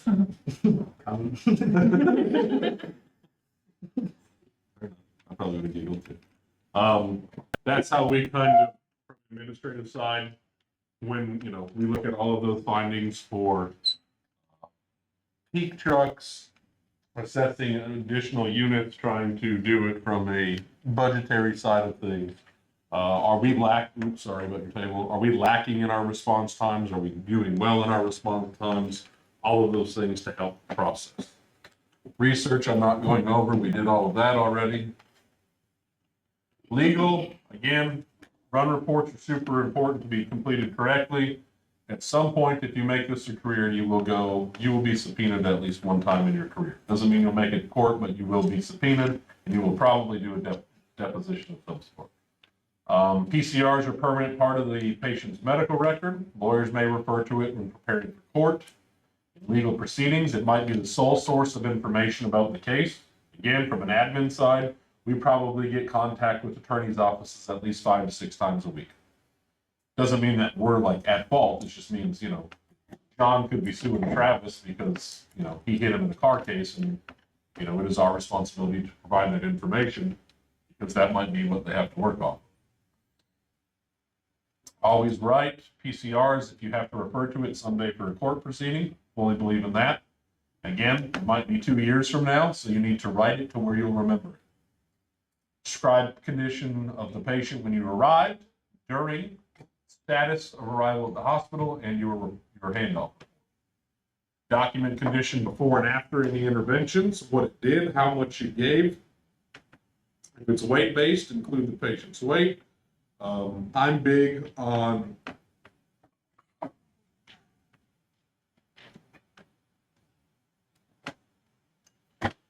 I'm big on, 50 milligrams / 1 ml, because that way I'm acknowledging not just the dose, but the volume of administration as well. And then that tells me that the concentration was going to be 1 per 50 or whatever the case might be. But I'm big on putting, if I give 50 of ketamine, I'll put ketamine administered 50 milligrams / 1 ml. Meaning I knew the volume and the medical dosage of what I gave. Avoid writing subjective opinions. Bubble sheets, those are a thing of the past. Again, medical terminology, if your department allows it, you can use your common abbreviations as you see fit. Abbreviations and acronyms, again, I'm not big on them. We have a very, very small few here. Just because there's so many, can be so many double meanings, or they might not be universally known, across the board.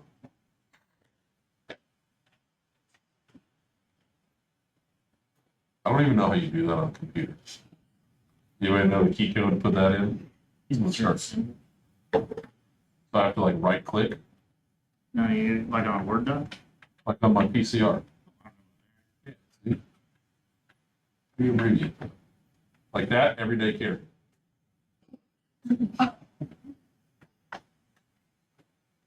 That, pulmonary embolism. Ohio sucks. All of those things.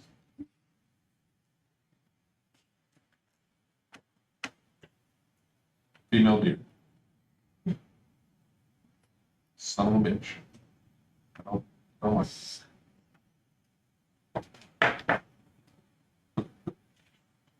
slang term for penis. You ever heard that? Pulling your pud?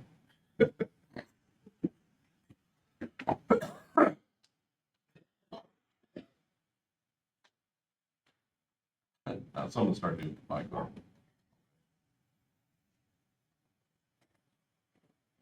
Yeah, so don't do that.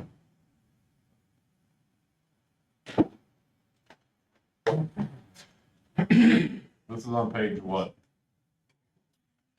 Starts at 189.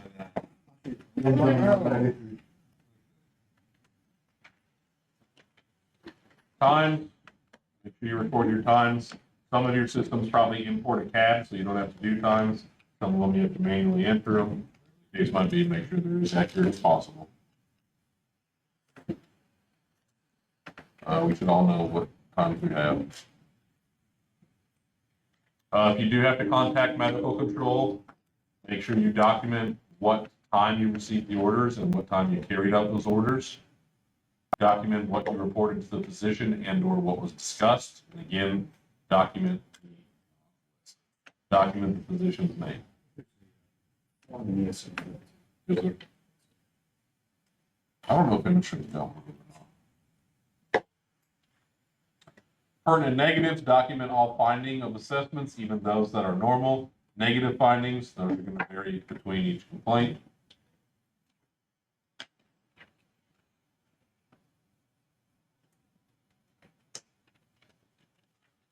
Oral statements, statements from witnesses, bystanders, or patients. If you're going to quote someone, make sure you use quotations, do it accurately.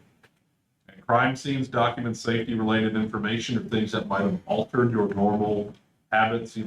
This wasn't done due to it possibly being a crime scene. This was done due to possibly being a crime scene, whatever the case might be. If something altered your normal movement, your normal planning, your normal procedures, make sure it's documented to why.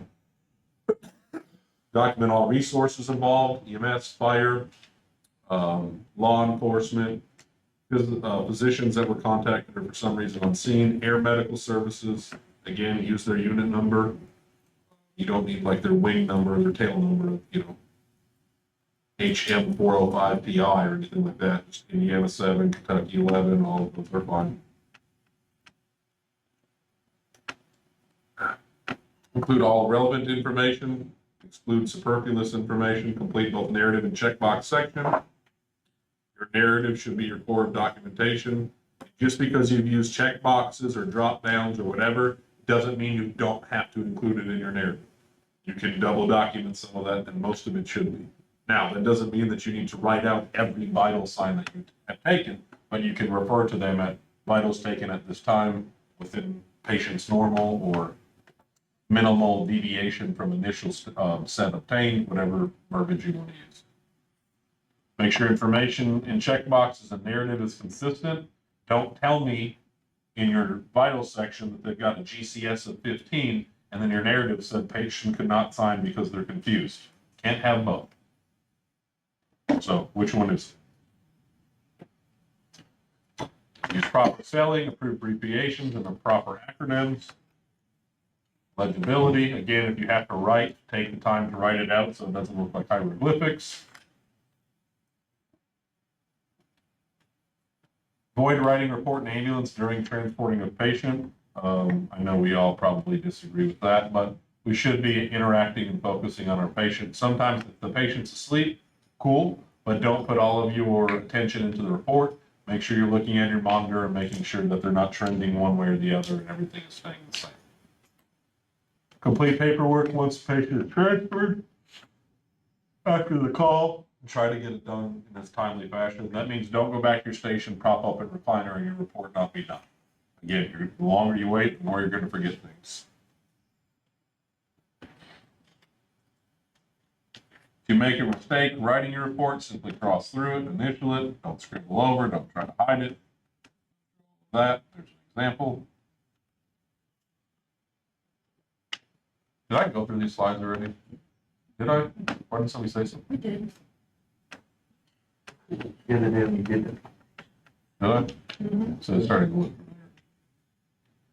familiar. Okay. Huh? What?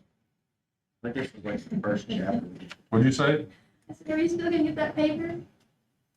Yeah, because the attitude, no.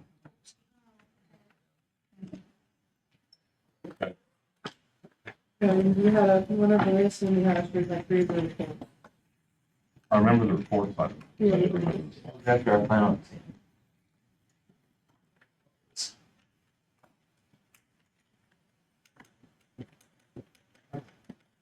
all right, take a few, like it, like.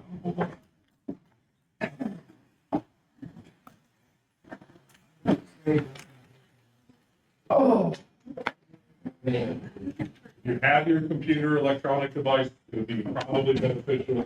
You can walk with it.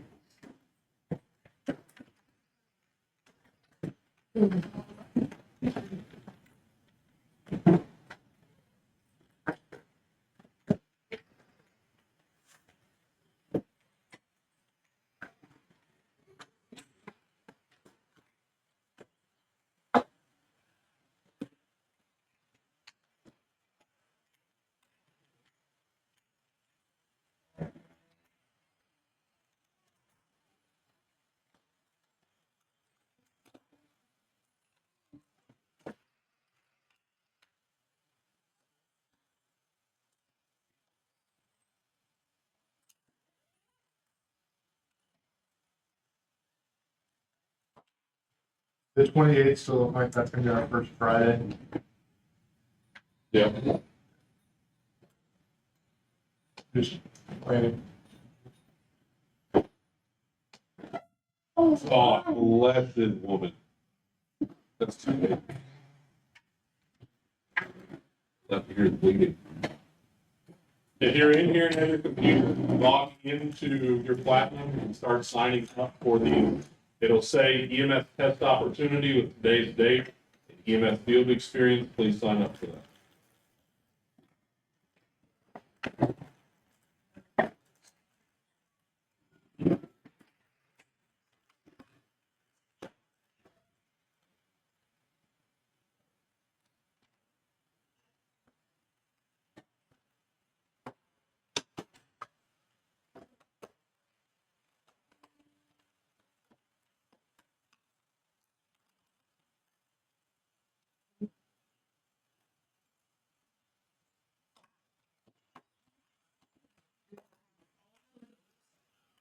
Do we sign up for all of them? You just sign up for one. It's 18 or 16 of them that allows everybody to sign up.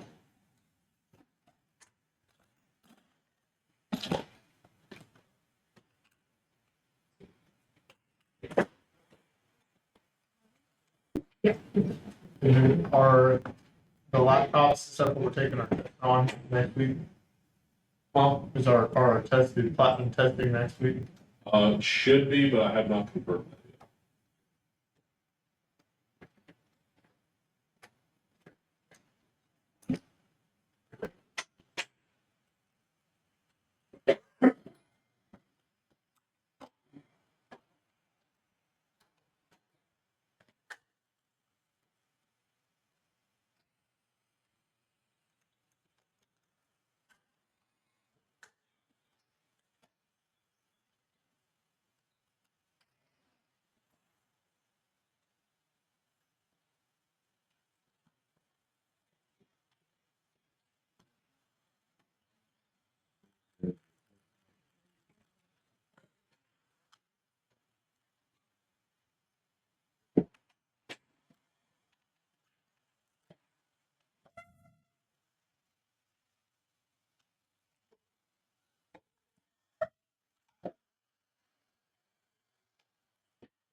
Did you see that? Yeah.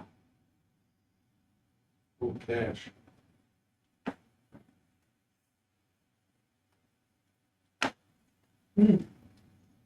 That sucks.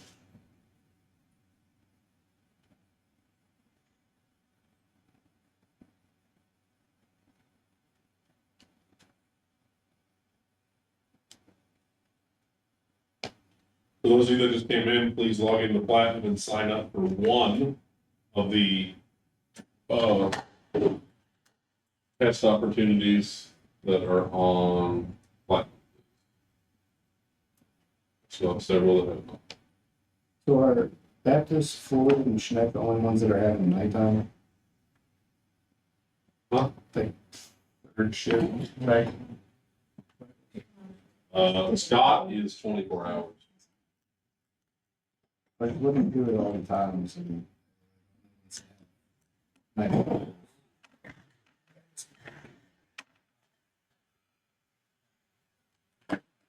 Don't see Scott in here yet, so that could be part of the problem. Like I said, that's why we're waiting until after the week of the 11th or whatever to do it. Sure. Fine. Anybody that's there. If I could bring them. Sure. It should say.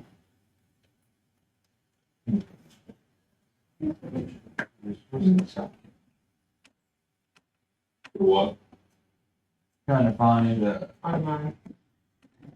Just look, like, go under today's date for 6/4. It should be a test opportunity. It says EMS field experience for today's date.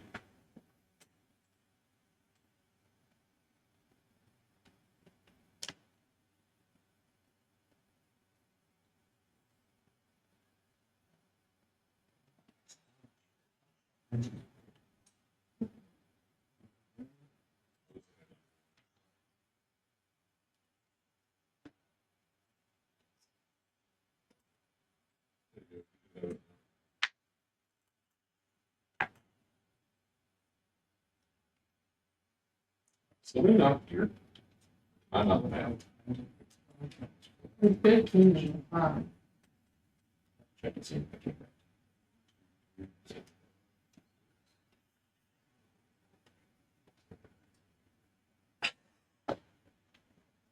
We're good, so, all right, we're good. All right, so everybody go to, what are your options? Details begin documentation. Yeah, so go to begin documentation.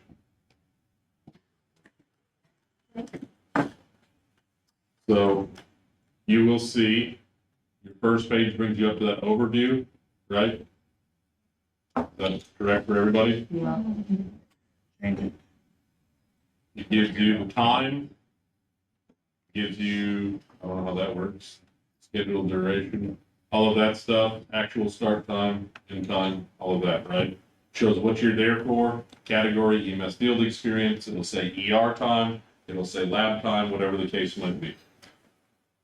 If you click on the I under info, you can select the preceptor, set this up for a class. This is where you will put the name of whoever's precepting you.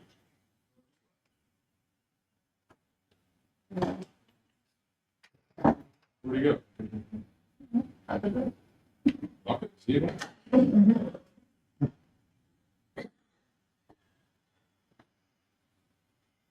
If you have to change your time, this is where you can change your time. So if you'll notice right below preceptor to say actual start of shift. So let's say you got there an hour early or an hour late, you can click on that calendar and you can scroll, change the time to whatever time you got there, or if you left early or left later, you can also change it. You must change your time in here if it is not what the pre-populated time is. Other than that, we cannot change it there on after. Okay? So if you submit it to me and it's 8 hours, but you were actually there for 10, you're only getting credit for 8 hours. If you do not change your own time here. Everybody understand that part? Okay. We're under selected instructor. I will be selected every time as far as my instructor.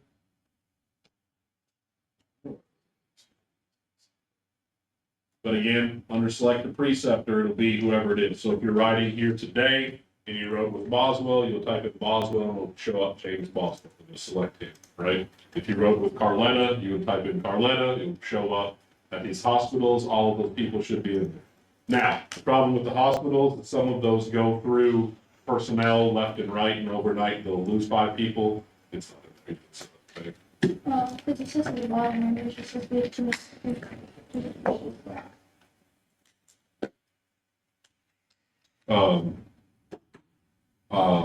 So you'll, for the hospitals, if for some reason they're not in there, please contact us. We'll have a generic one in there that you can just put it in generic if they're not in the system, and we can push that through. Can you create a new one? You can, but the problem with that is it sends them a link that they have to input, and they have to select it. If they do that, that's fine. If they don't, I don't know that it'll actually populate it. So under patients,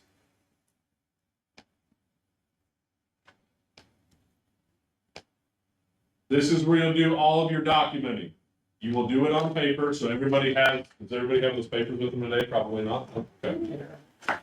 So you'll have these skill sheets over here that you will bring with you to every clinical site, right? Every clinical site you go to, whether it's ER, lab, ride time, ICU, cath lab, ER, OB, OR, whatever, you bring one. These sheets must be filled out in their entirety. If you have one, share. Have one, if not, share with your neighbor.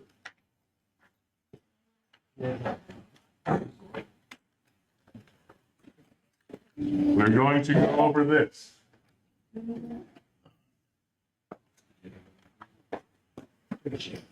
You'll notice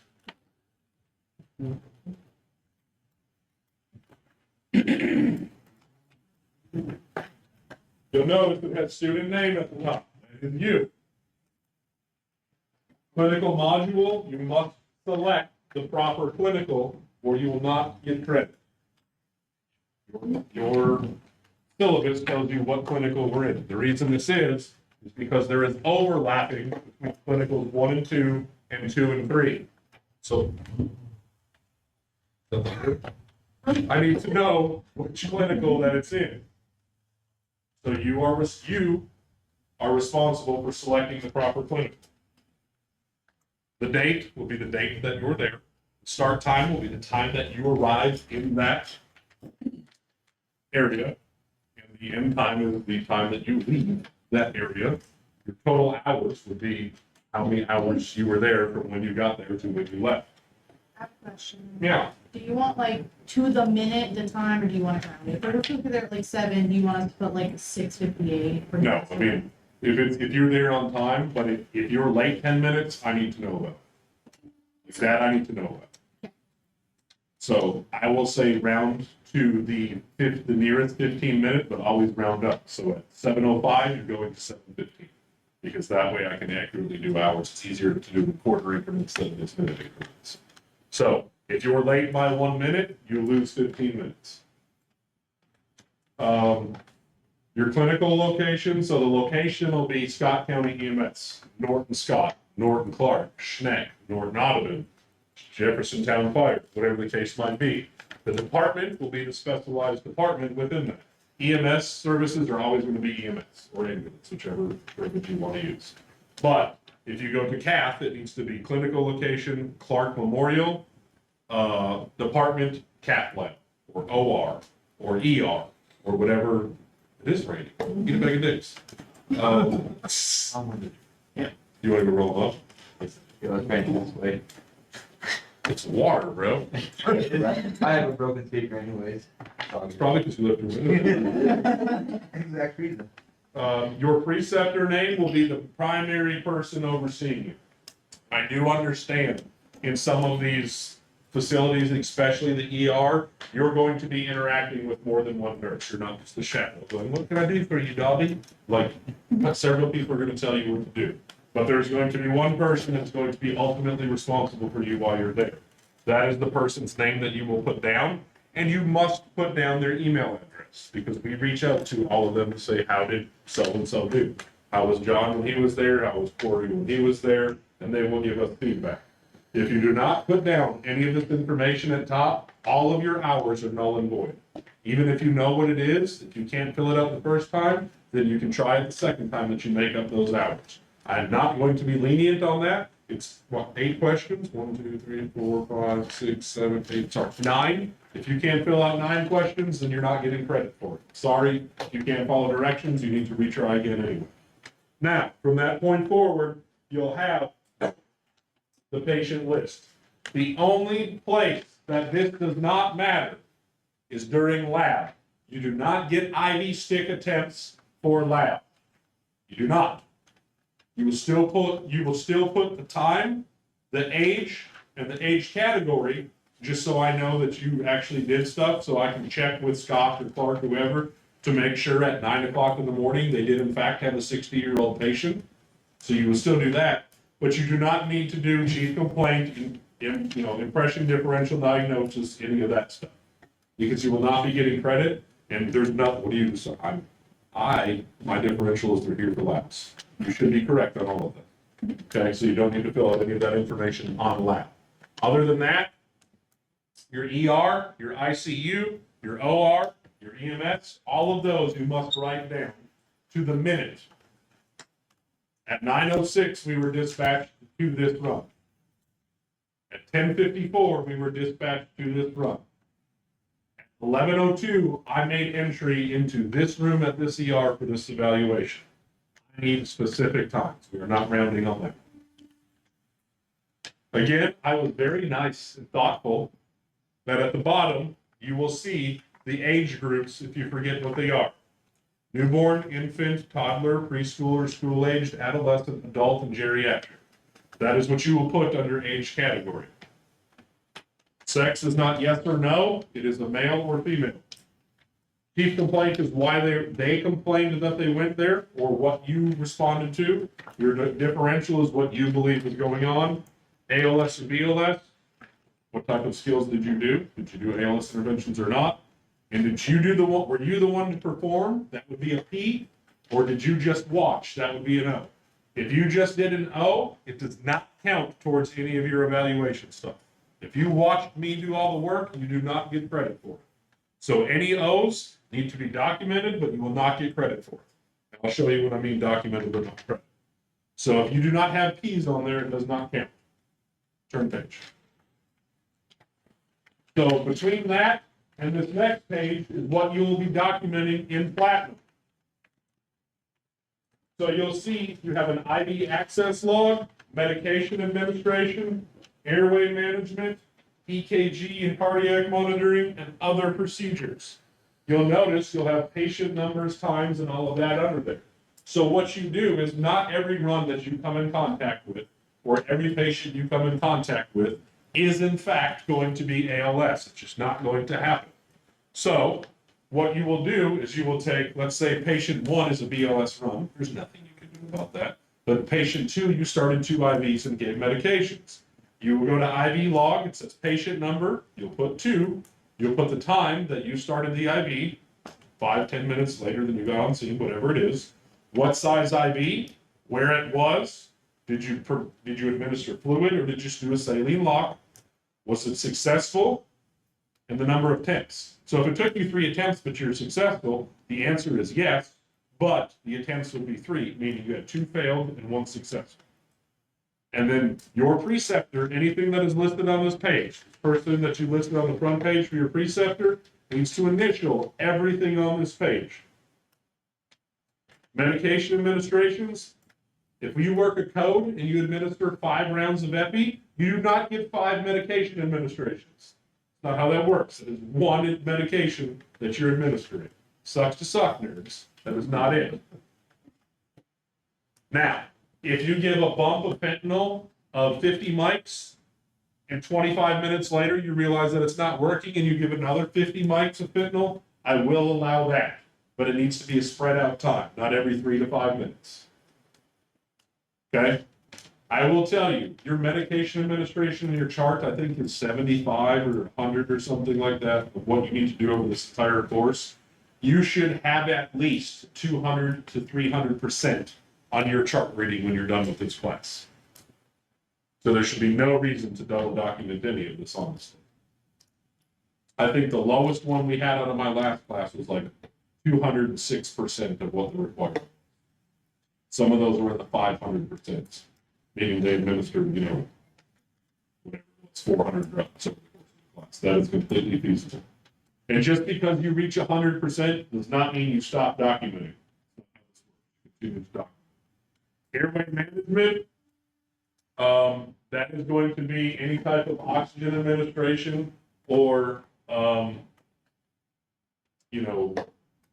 simple airway adjunct or complex airway adjunct. NP, OP, iGel, Air IQ, intubation, barbaric nasal intubation, any of those things are airway management. 12 lead, EKG monitoring can be 4 or 12 lead. So if you do a 4 lead, you'll put it on there. If you did a 12 lead, you'll put it on there and then you have an interpretation. I did a 12 lead, I believe it was this. And then you'll see interventions. Did you do anything and if so, what? And then other procedures or anything that aren't listed on them. If you have the luxury of doing a chest tube, that's obviously not going to be listed under this. You do an ultrasound, it's not going to be listed under any of this. You'll put all of that type of stuff. Your off the wall, your one off will be listed under other procedures. Then you rate yourself. This next page per patient. So this corresponds to the patients on the front. 0, 1, and 2. You'll be very surprised to find that my providers do not give 2s out all the time here. They are going to be scrutinous, and unless you did stellar perfect that you should be released on the street, you're probably not going to see 2s across the board. So my providers are a little more strenuous than some, but unless you completely fail, you won't get 0s either. If you get 0s, you and I will be having a conversation. Just letting you know in advance. 0s mean that you just literally just win. And watch them work, and you deserve a 0, and we will be having a conversation. But next to S, that is your evaluation of yourself. How did you do? 0, a 1, or a 2? 0 meaning you sucked, 2 means you rocked it, 1 somewhere in the middle. Then you will take the sheet next to P, that is your preceptor. They will grade you on every patient with a 0, a 1, or a 2, and they will initial on the side that says they in fact do that. If I find out you're forging this is an automatic removal of class. You don't believe me? I can give you 2 contacts from the last class. At the bottom, your preceptor has some shit to fill out. You have a signature as well as your preceptor. If there's any concerns with my staff or staff from the hospital or any of the other services, you after we leave, will write that on the back, right here, little page here. This is where you'll put your issues, concerns, comments, or complaints. And I will review those when you turn it in. Clear? Okay. So what you do, after these will be turned in, if you're here writing, you will turn them in at the end of shift.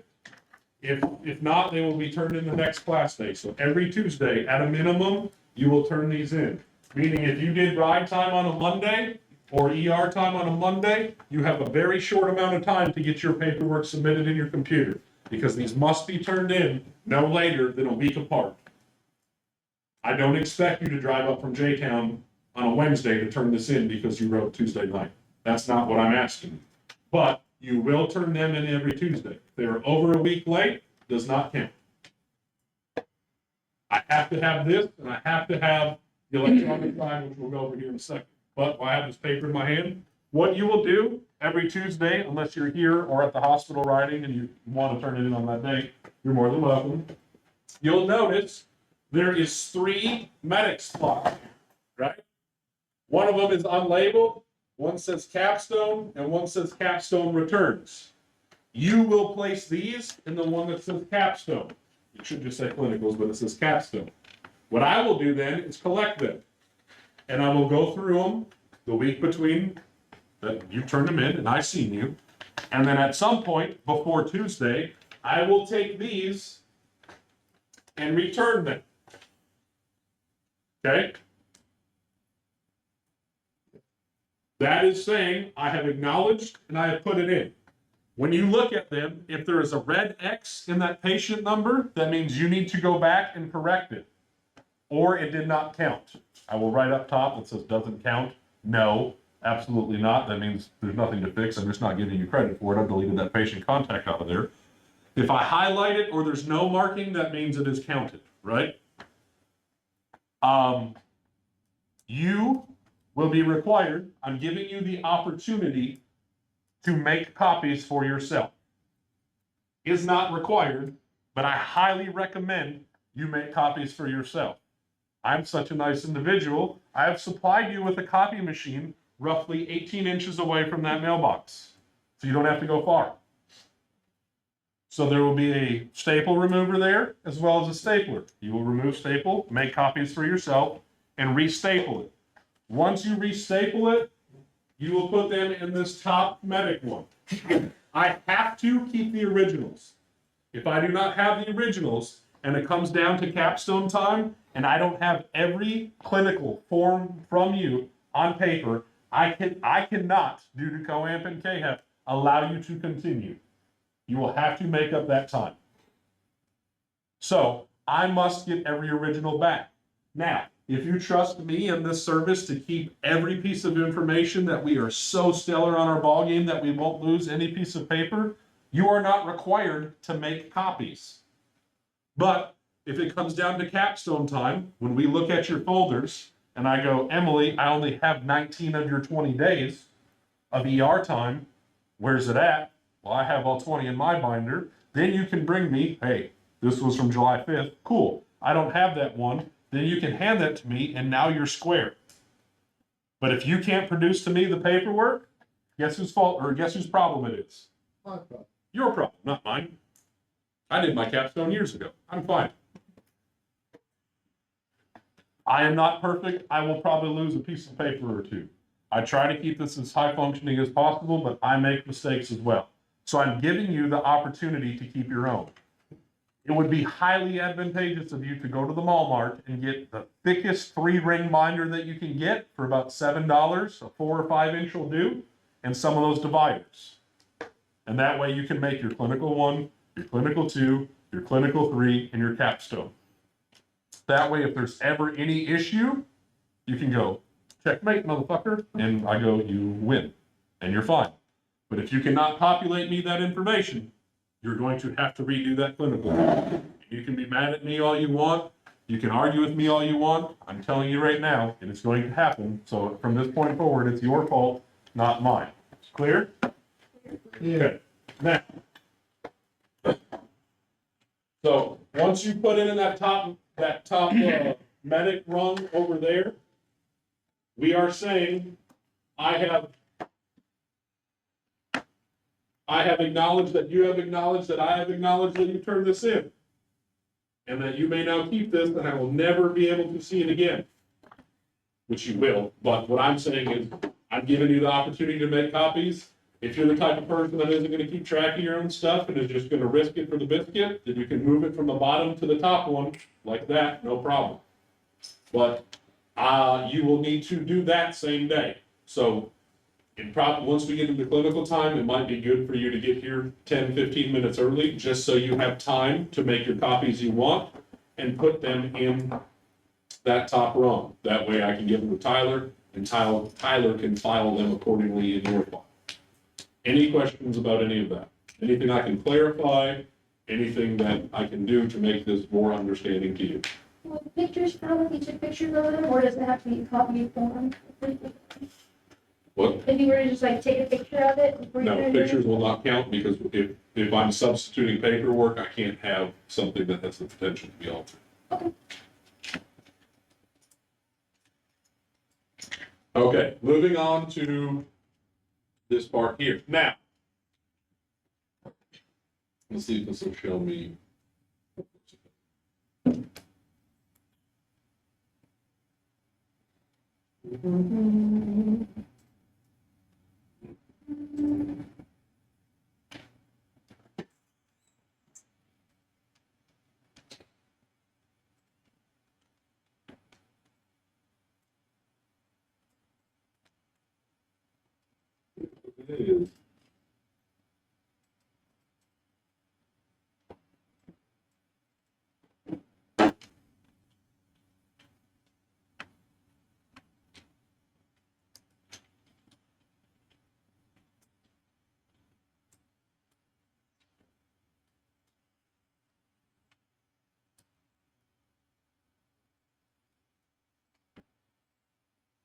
Okay, so now under patients,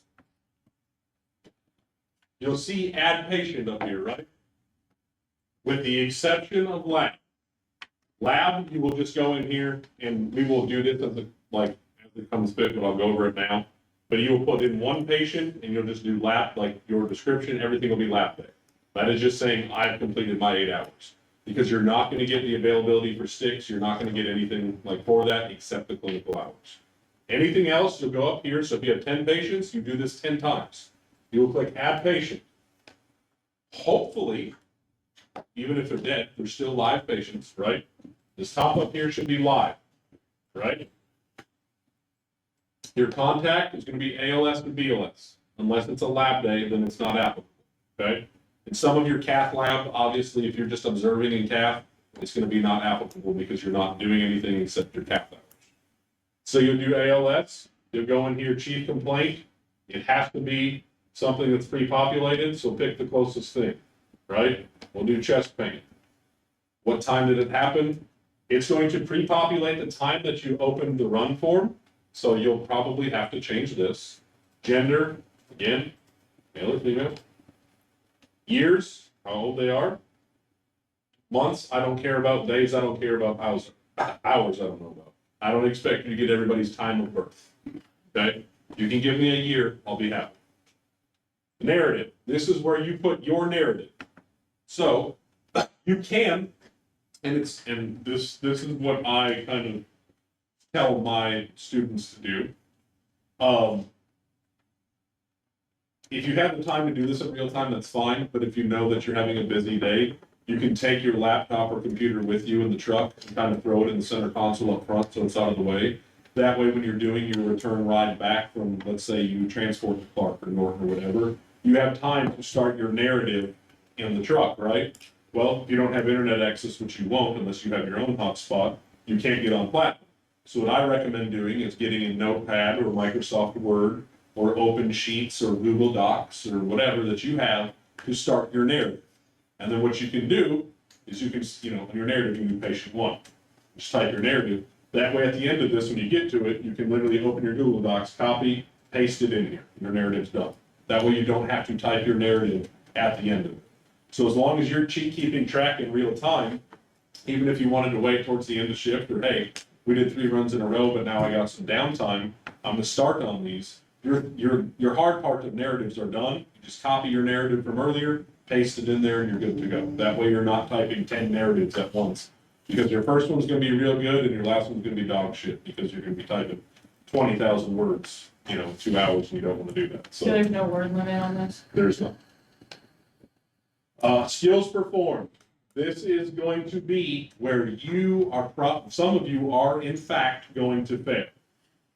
Because you're not going to listen to me right now. And I'm telling you, at the 2:33 mark in 10 seconds, document everything. If I kick it out, that's fine. But if you notice, you click on this drop-down tab. So this is where we document.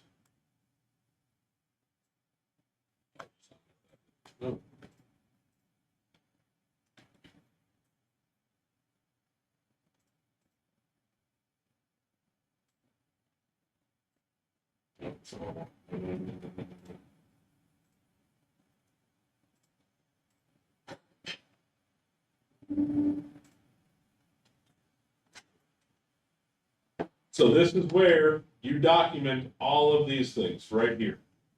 Okay? All of the airway management, assess and plan for an abdominal complaint, mental status, chest pain, respiratory, syncope, whatever. This is where you will have this drop down that you will go in here and type in assessment of whatever, it'll pop up and you select the next one. And you'll do venous and you'll do your IV. And you do medication administration and you'll click that. You'll notice that you've got ventilate a patient, you've got safely gain venous access, safely administer medication, all of these things, right? So on most of these patients, you could have 5, 6, 7, 8, or 9 documentations, depending on how acute and how critical the run was. So if you give Duoneb, Solumedrol, MAG, and terbutaline on a patient, that's 4 medications that you safely administered, as long as it was the right dosage and all of that, right? So that could be 4, plus you did an assessment of an adult, plus you had a chest pain complaint or a breathing complaint, plus you started an IV, plus you did CPAP. So you might have 8 drop downs for this one patient.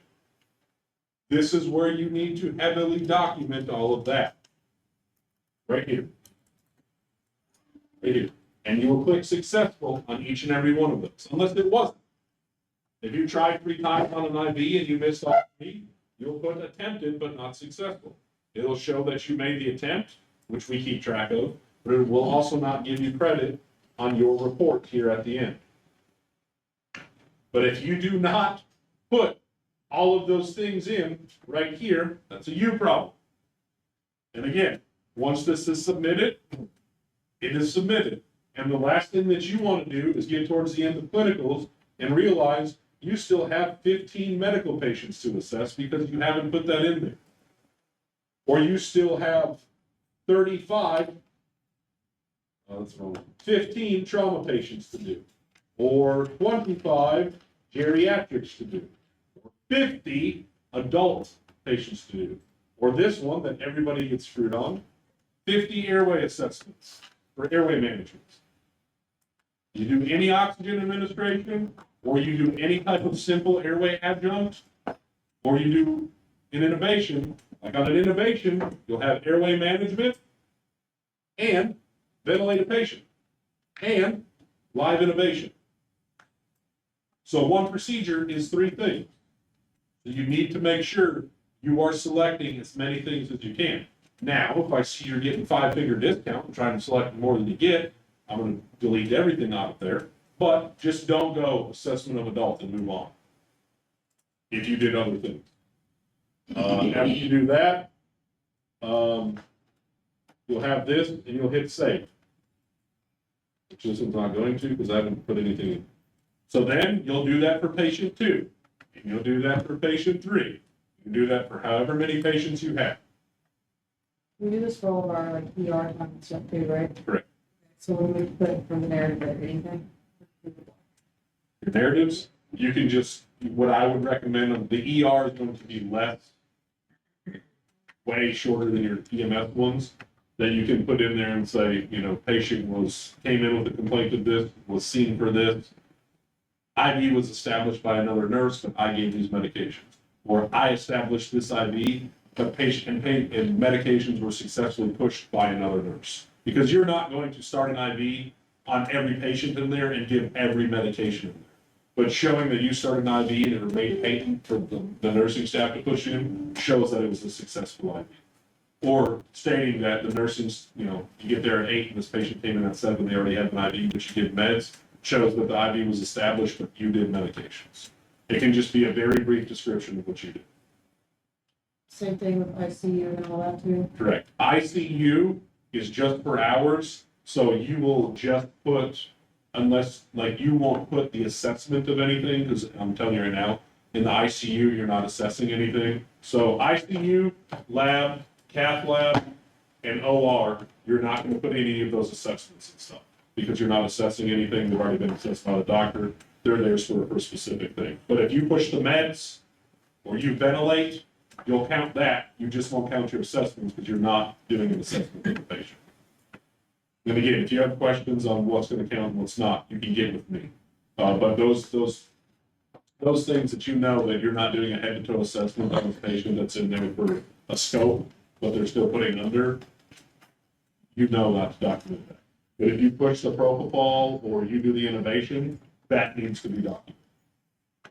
So with that, is that also the same with our psych? It's everything. Psych is just an observation day. Yeah. Unless you, now, they might, you know, if you got a crazy that does more than the oral meds and they have to lawn dart someone with something, you'll count that. But again, those are just hours that are required by the stuff. So after you do the patient stuff that I just showed you, you're gonna go to forms. Just kick me out because I logged back in my other one.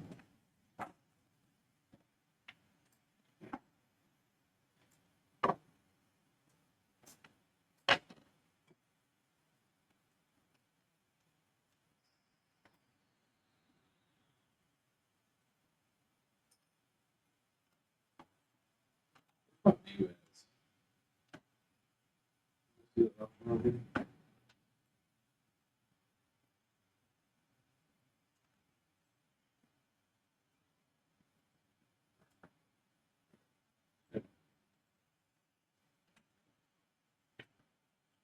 Left corner, there was a toggle availability as. Was there? Yeah. I don't know.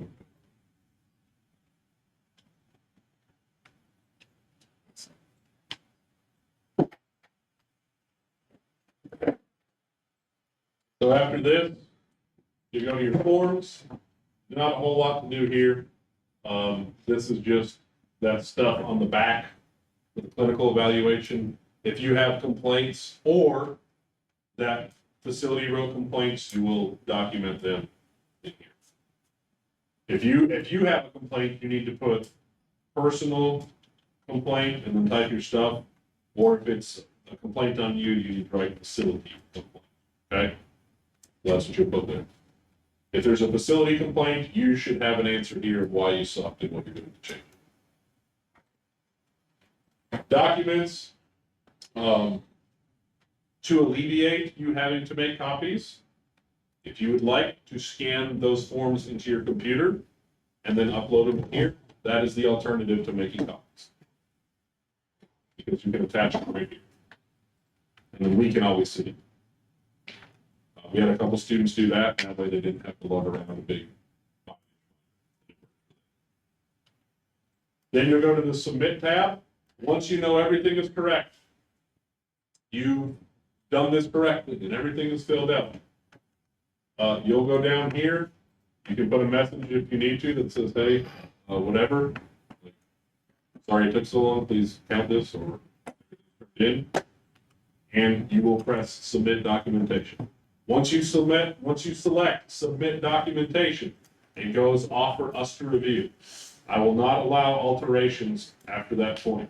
So again, if you were there from 8 to 6, but your thing says 8 to 4, but you got held over because you decided to stay because it was super busy, you're like, fuck it, I can get more shit, but you didn't document it, you're not getting any of those hours, nor are you counting any of the procedures after that time frame. So if you stay till 6 and you're trying to document 12 med pushes and 2 IVs at 5 o'clock, it's not going to count because the hours don't match. Any questions about the platinum side of things? So you will do this for every clinical hour that you do, for every clinical rotation that you do. But like I said, like she mentioned, psych, lab will be just literally observation, just counting hours for those. You may have contacts in the OR, the OB, the ICU or whatever. But if you go to an ICU and they only got one patient, there's not a whole lot to do, you still get counted the hours, like you still have, those are still a requirement, but you may not have any patient assessments or any of that stuff, but your hours will still count. Any questions? And I will be more than glad to help you, like if you come in here, like, I didn't do anything, what do I do? I'll tell you, hey, just put this in. And if it's one of those things where you don't have anything to document, you can do everything that I just went through in 6 minutes, because there's nothing to put in. But if you think you're gonna come in here Tuesday morning at 7:30 and get all your documentation done for an EMS rotation that you had 12 patient contacts in 30 minutes, not gonna happen. That means it's not gonna count. Okay? So, again, your clinical time starts when? Yeah. July what? 5th. 5th, so a month from today. June 27th and then July 5th,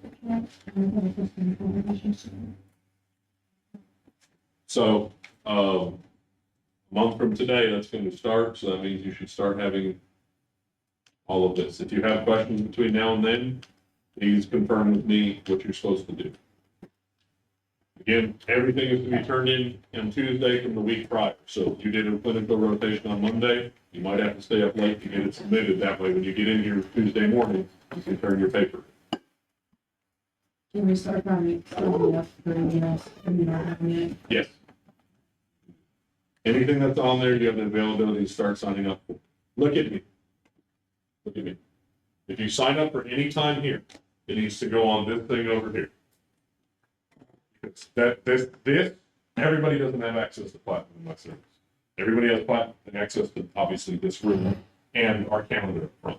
So, once you sign up for a day on there, you must come over here neatly and not like a Neanderthal in like size 10 font, write your name and the time that you're supposed to be here. You'll see medic, advanced EMT, and EMT. So you are a blue one. You will pick up the blue marker and what's the date? July. Well, this is for July. So you'll go to July and you'll write your name, 8 a.m. to 8 p.m. or whatever. That way, every week, my crew comes back here and goes, all right, let's bring a calendar. They input you into here. That way they know, because they'll be like, hey, Justin was supposed to be here at 8 and it's 8:30. Where's he at? I don't know, but I know that I don't count that day for you, or I better get a hold of you, or you better get a hold of me. Okay? So anytime that you sign up for in my station needs to go on there. If you don't, that means you're gonna get here and then you're gonna drive back home. Because I have to make sure I have the proper staffing as well. Granted, I run 3 medic trucks every day, shouldn't be an issue, but some people do take vacations, and these people have the weakest immune systems of anybody on the face of this earth, and they come down with a cold and I can't work. So I have some call-ins every now and then. Do we need to wait until the time gets approved on here before we put it up there? What? Like, is Tyler gonna have to approve the time, like? If me No, and you sign up for a clinical rotation here, it's automatically approved. even if like 5 people sign up? No, because once you sign up, that opportunity goes away. Yes, so so I will tell you it's going to be cutthroat. So you should probably start signing up now, like not in this second, but today. If you can plan that far ahead, I would start signing up. Time here goes the quickest, and it may not in this class, but in the last 3 or 4 classes that I've taught, it goes here the quickest just because a majority of people do want to do their ride time here because we do some funky shit here and at least give you good exposure. If you're one of those people that doesn't care about exposure, that's going to be a fly-by-night medic that doesn't care where they do their runs, then you're more than welcome to sign up anywhere. And I'm not disparaging anybody, but there's a difference between clinical experience and clinical hours, just being honest. And if you want the experience, and if you've got Kentucky numbers, then by all means, J-Town and Anchorage and a couple of those are really good ones to ride at, for sure. But in order to ride in Louisville, you need to have Kentucky numbers for the EMT side. When can we start riding in? Start here for how, a certain amount of time before we start riding with other crews? So if it becomes a problem, I will mandate that all your ride times done. I just need to, I don't know, like you just mentioned, We'll get you, so that's what I'm saying. By next class, that's what I was saying. I didn't want any of that stuff signed up till next week, but I looked at everything but Scott and I think J-Town and Anchorage are in there. And a couple of these other ones that we're finalizing agreements with will be in there, but for now you can sign up here if you're gonna ride down there. And I will tell you, all of your time cannot be done at other services. So you can't do all of your time there. Some of your time will have to be done here. Right now, I'm going to say that it's going to be 50-50. That may go to 80-20. That may go to 20-80. It's all going to depend on your interaction and the reporting that I'm seeing. Just being honest. You are going to set yourself up for how it works. I will tell you, as of right now, your capstone will be done here. That is subject to change. I tell that to every class. There's a very good possibility I'll open it up to other places. But one of you can ruin it for everybody. So you need to hold each other accountable. That's all I'm saying. If I start finding out someone's just Herbie Hancocking paperwork at one of these other services and allowing you to come in and then leave and they're giving you 12 hours of credit, you will ruin it for that person and I will allow them to take bars and soap to you. Because they're gonna be real pissed if they can't ride anywhere else from that point forward. But in order to ride at Anchorage or wherever, you must have Kentucky numbers. I can't alter that. If you are interested in getting your Kentucky numbers, I got mine 6 years ago, so it's been a minute. Same process. You take the pediatric head trauma and the pronouncement of death and the slap a hoe class, and then pay your $250 extortion fee.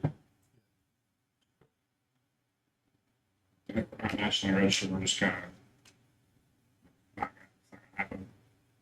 I don't think They'll take Indiana transfer. they will take an Indiana reciprocity. That transfer to Virginia one over there. So, if we're riding up here, do I need Indiana numbers? Correct. And that's where that PSID thing was important. So if you want to ride here, I will affiliate you because you will have to have an affiliation, like to get your Indiana numbers on an advanced level. On an EMT level, you just do the paperwork and you're done. But you will have to have a medical director and service director's signature. If you are interested, if you don't, so I guess it's probably just you two that only have Kentucky numbers. If you two are interested in riding here, you can get on and print or go to IDHS and print out the reciprocity thing, or I can do it here before you leave. If you can turn it into me next week, next class day, then I can get it taken care of to you and send it to the state. We don't have an extortion fee, so it's just the form that needs to be filled. And your EMT, so you only need one form, you won't need three. So it's fairly simple. But that way, it'll take about a week or two, but that way it'll give you time before clinical starts. So if you want to sign up for ride time here now, you're more than welcome, because you'll have your numbers before then, as long as you turn the paperwork into it. What other questions do we have, sir? So, you said we could start signing up. Does that include like ER time or just It's everything. Again, The only thing that you SNEC folks are locked down to is doing your specialty at SNEC. So your OR, your OB, your ICU. That's it. They don't have catheter anymore. Yeah. So those you'll have to do at SNEC, with your ER, and all of that can be done wherever else you want. What other questions do we have? Anything? Do you happen to remember how many EMS hours we need for clinical one?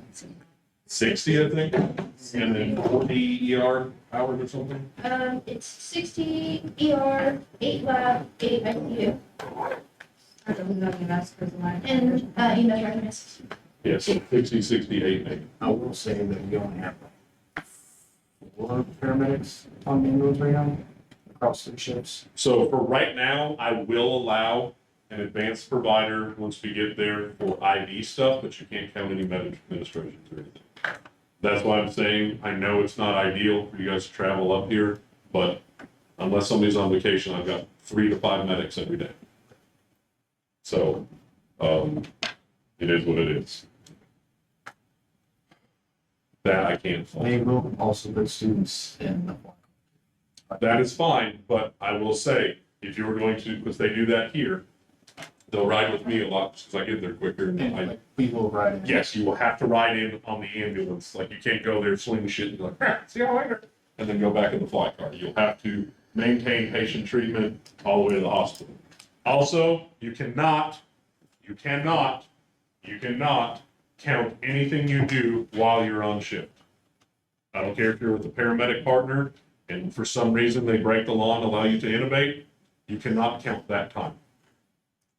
It has to be scheduled time on my thing, and you cannot schedule time while you are working because you have to maintain patient contact the entire time.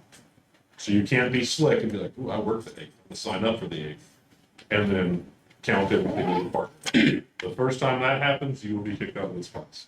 We're having a rough time getting our PRN hours. Can we count our time, student time? I am lenient on PRN hours for those of you that work here during this time, but that does not exclude you from getting 0 hours. So they will also let us put in a training request, But what?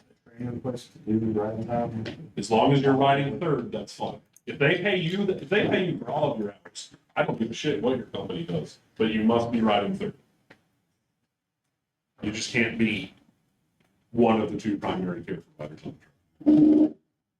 But yeah, it's like, if Amanda covers your shift and you ride third on your truck, that's fine, as long as you are there in a training capacity and not an employee capacity. If they choose to pay you for that, that's. What else? This may be redundant, but if we start to sign up for EMS time, and on here, on Platinum, it's from 8 to midnight, and if we put on there from like 8 to 6, do we have to put in any notes, or do you will change that? What's in the text and then I'm gonna change that. Okay. Yeah, like I said, if for some reason it doesn't get changed because 12 of you text us and we missed 1 or 2, when you go on that documentation, you Yeah. need to make sure that you change the time then. That is going to be what we go off of, as far as when you're supposed to be here. I will tell you, it is very important that you get, if you're going to ride here, you get here at shift change, which is 8 a.m., for the simple fact that it allows you to do truck checks and familiarize yourself with our trucks. While my crews are very into training and learning, if you decide to show up at 9:30 after your truck checks are complete, they're probably gonna hate you for making them go through another truck check. Because they've got the first 2 to 3 hours of the morning are filled with shit to do around here. So if you make them do 2 truck checks, they're probably gonna be less than enthused. Just letting you know. And I do understand some shit happens where, hey, I'm getting off shift this time, but that doesn't need to be a habitual everyday event. But if you're gonna be late or whatever, you need to either put it on that calendar, or if there's a record 65, you're gonna be late, you need to text somebody and let us know, or at least post it in that group meeting that say, hey, somebody in here. Let's leave it. What other questions do we have? Again, you will be limited to what we go over in class. So you can't count an innovation in July. For some reason, someone lets you do it if we haven't gone over innovation in class. Again, your syllabus tells you what you'll be responsible for in those things, and that's what you can count up to. Anything else?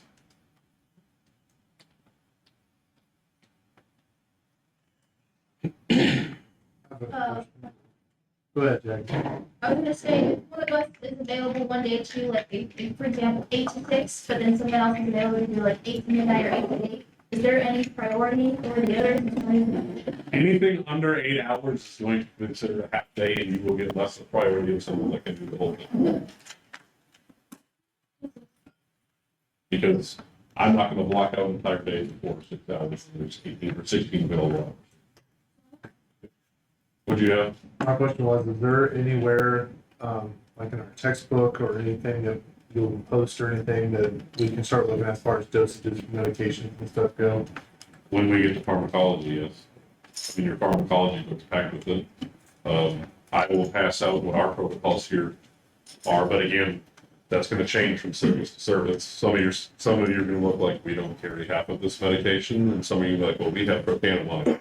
We don't carry that here, so it's gonna vary.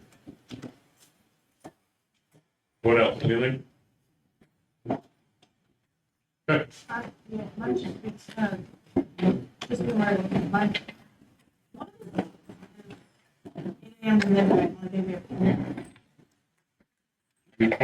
We don't go through and select each day individually. Oh. That was like. Math, every day is a day.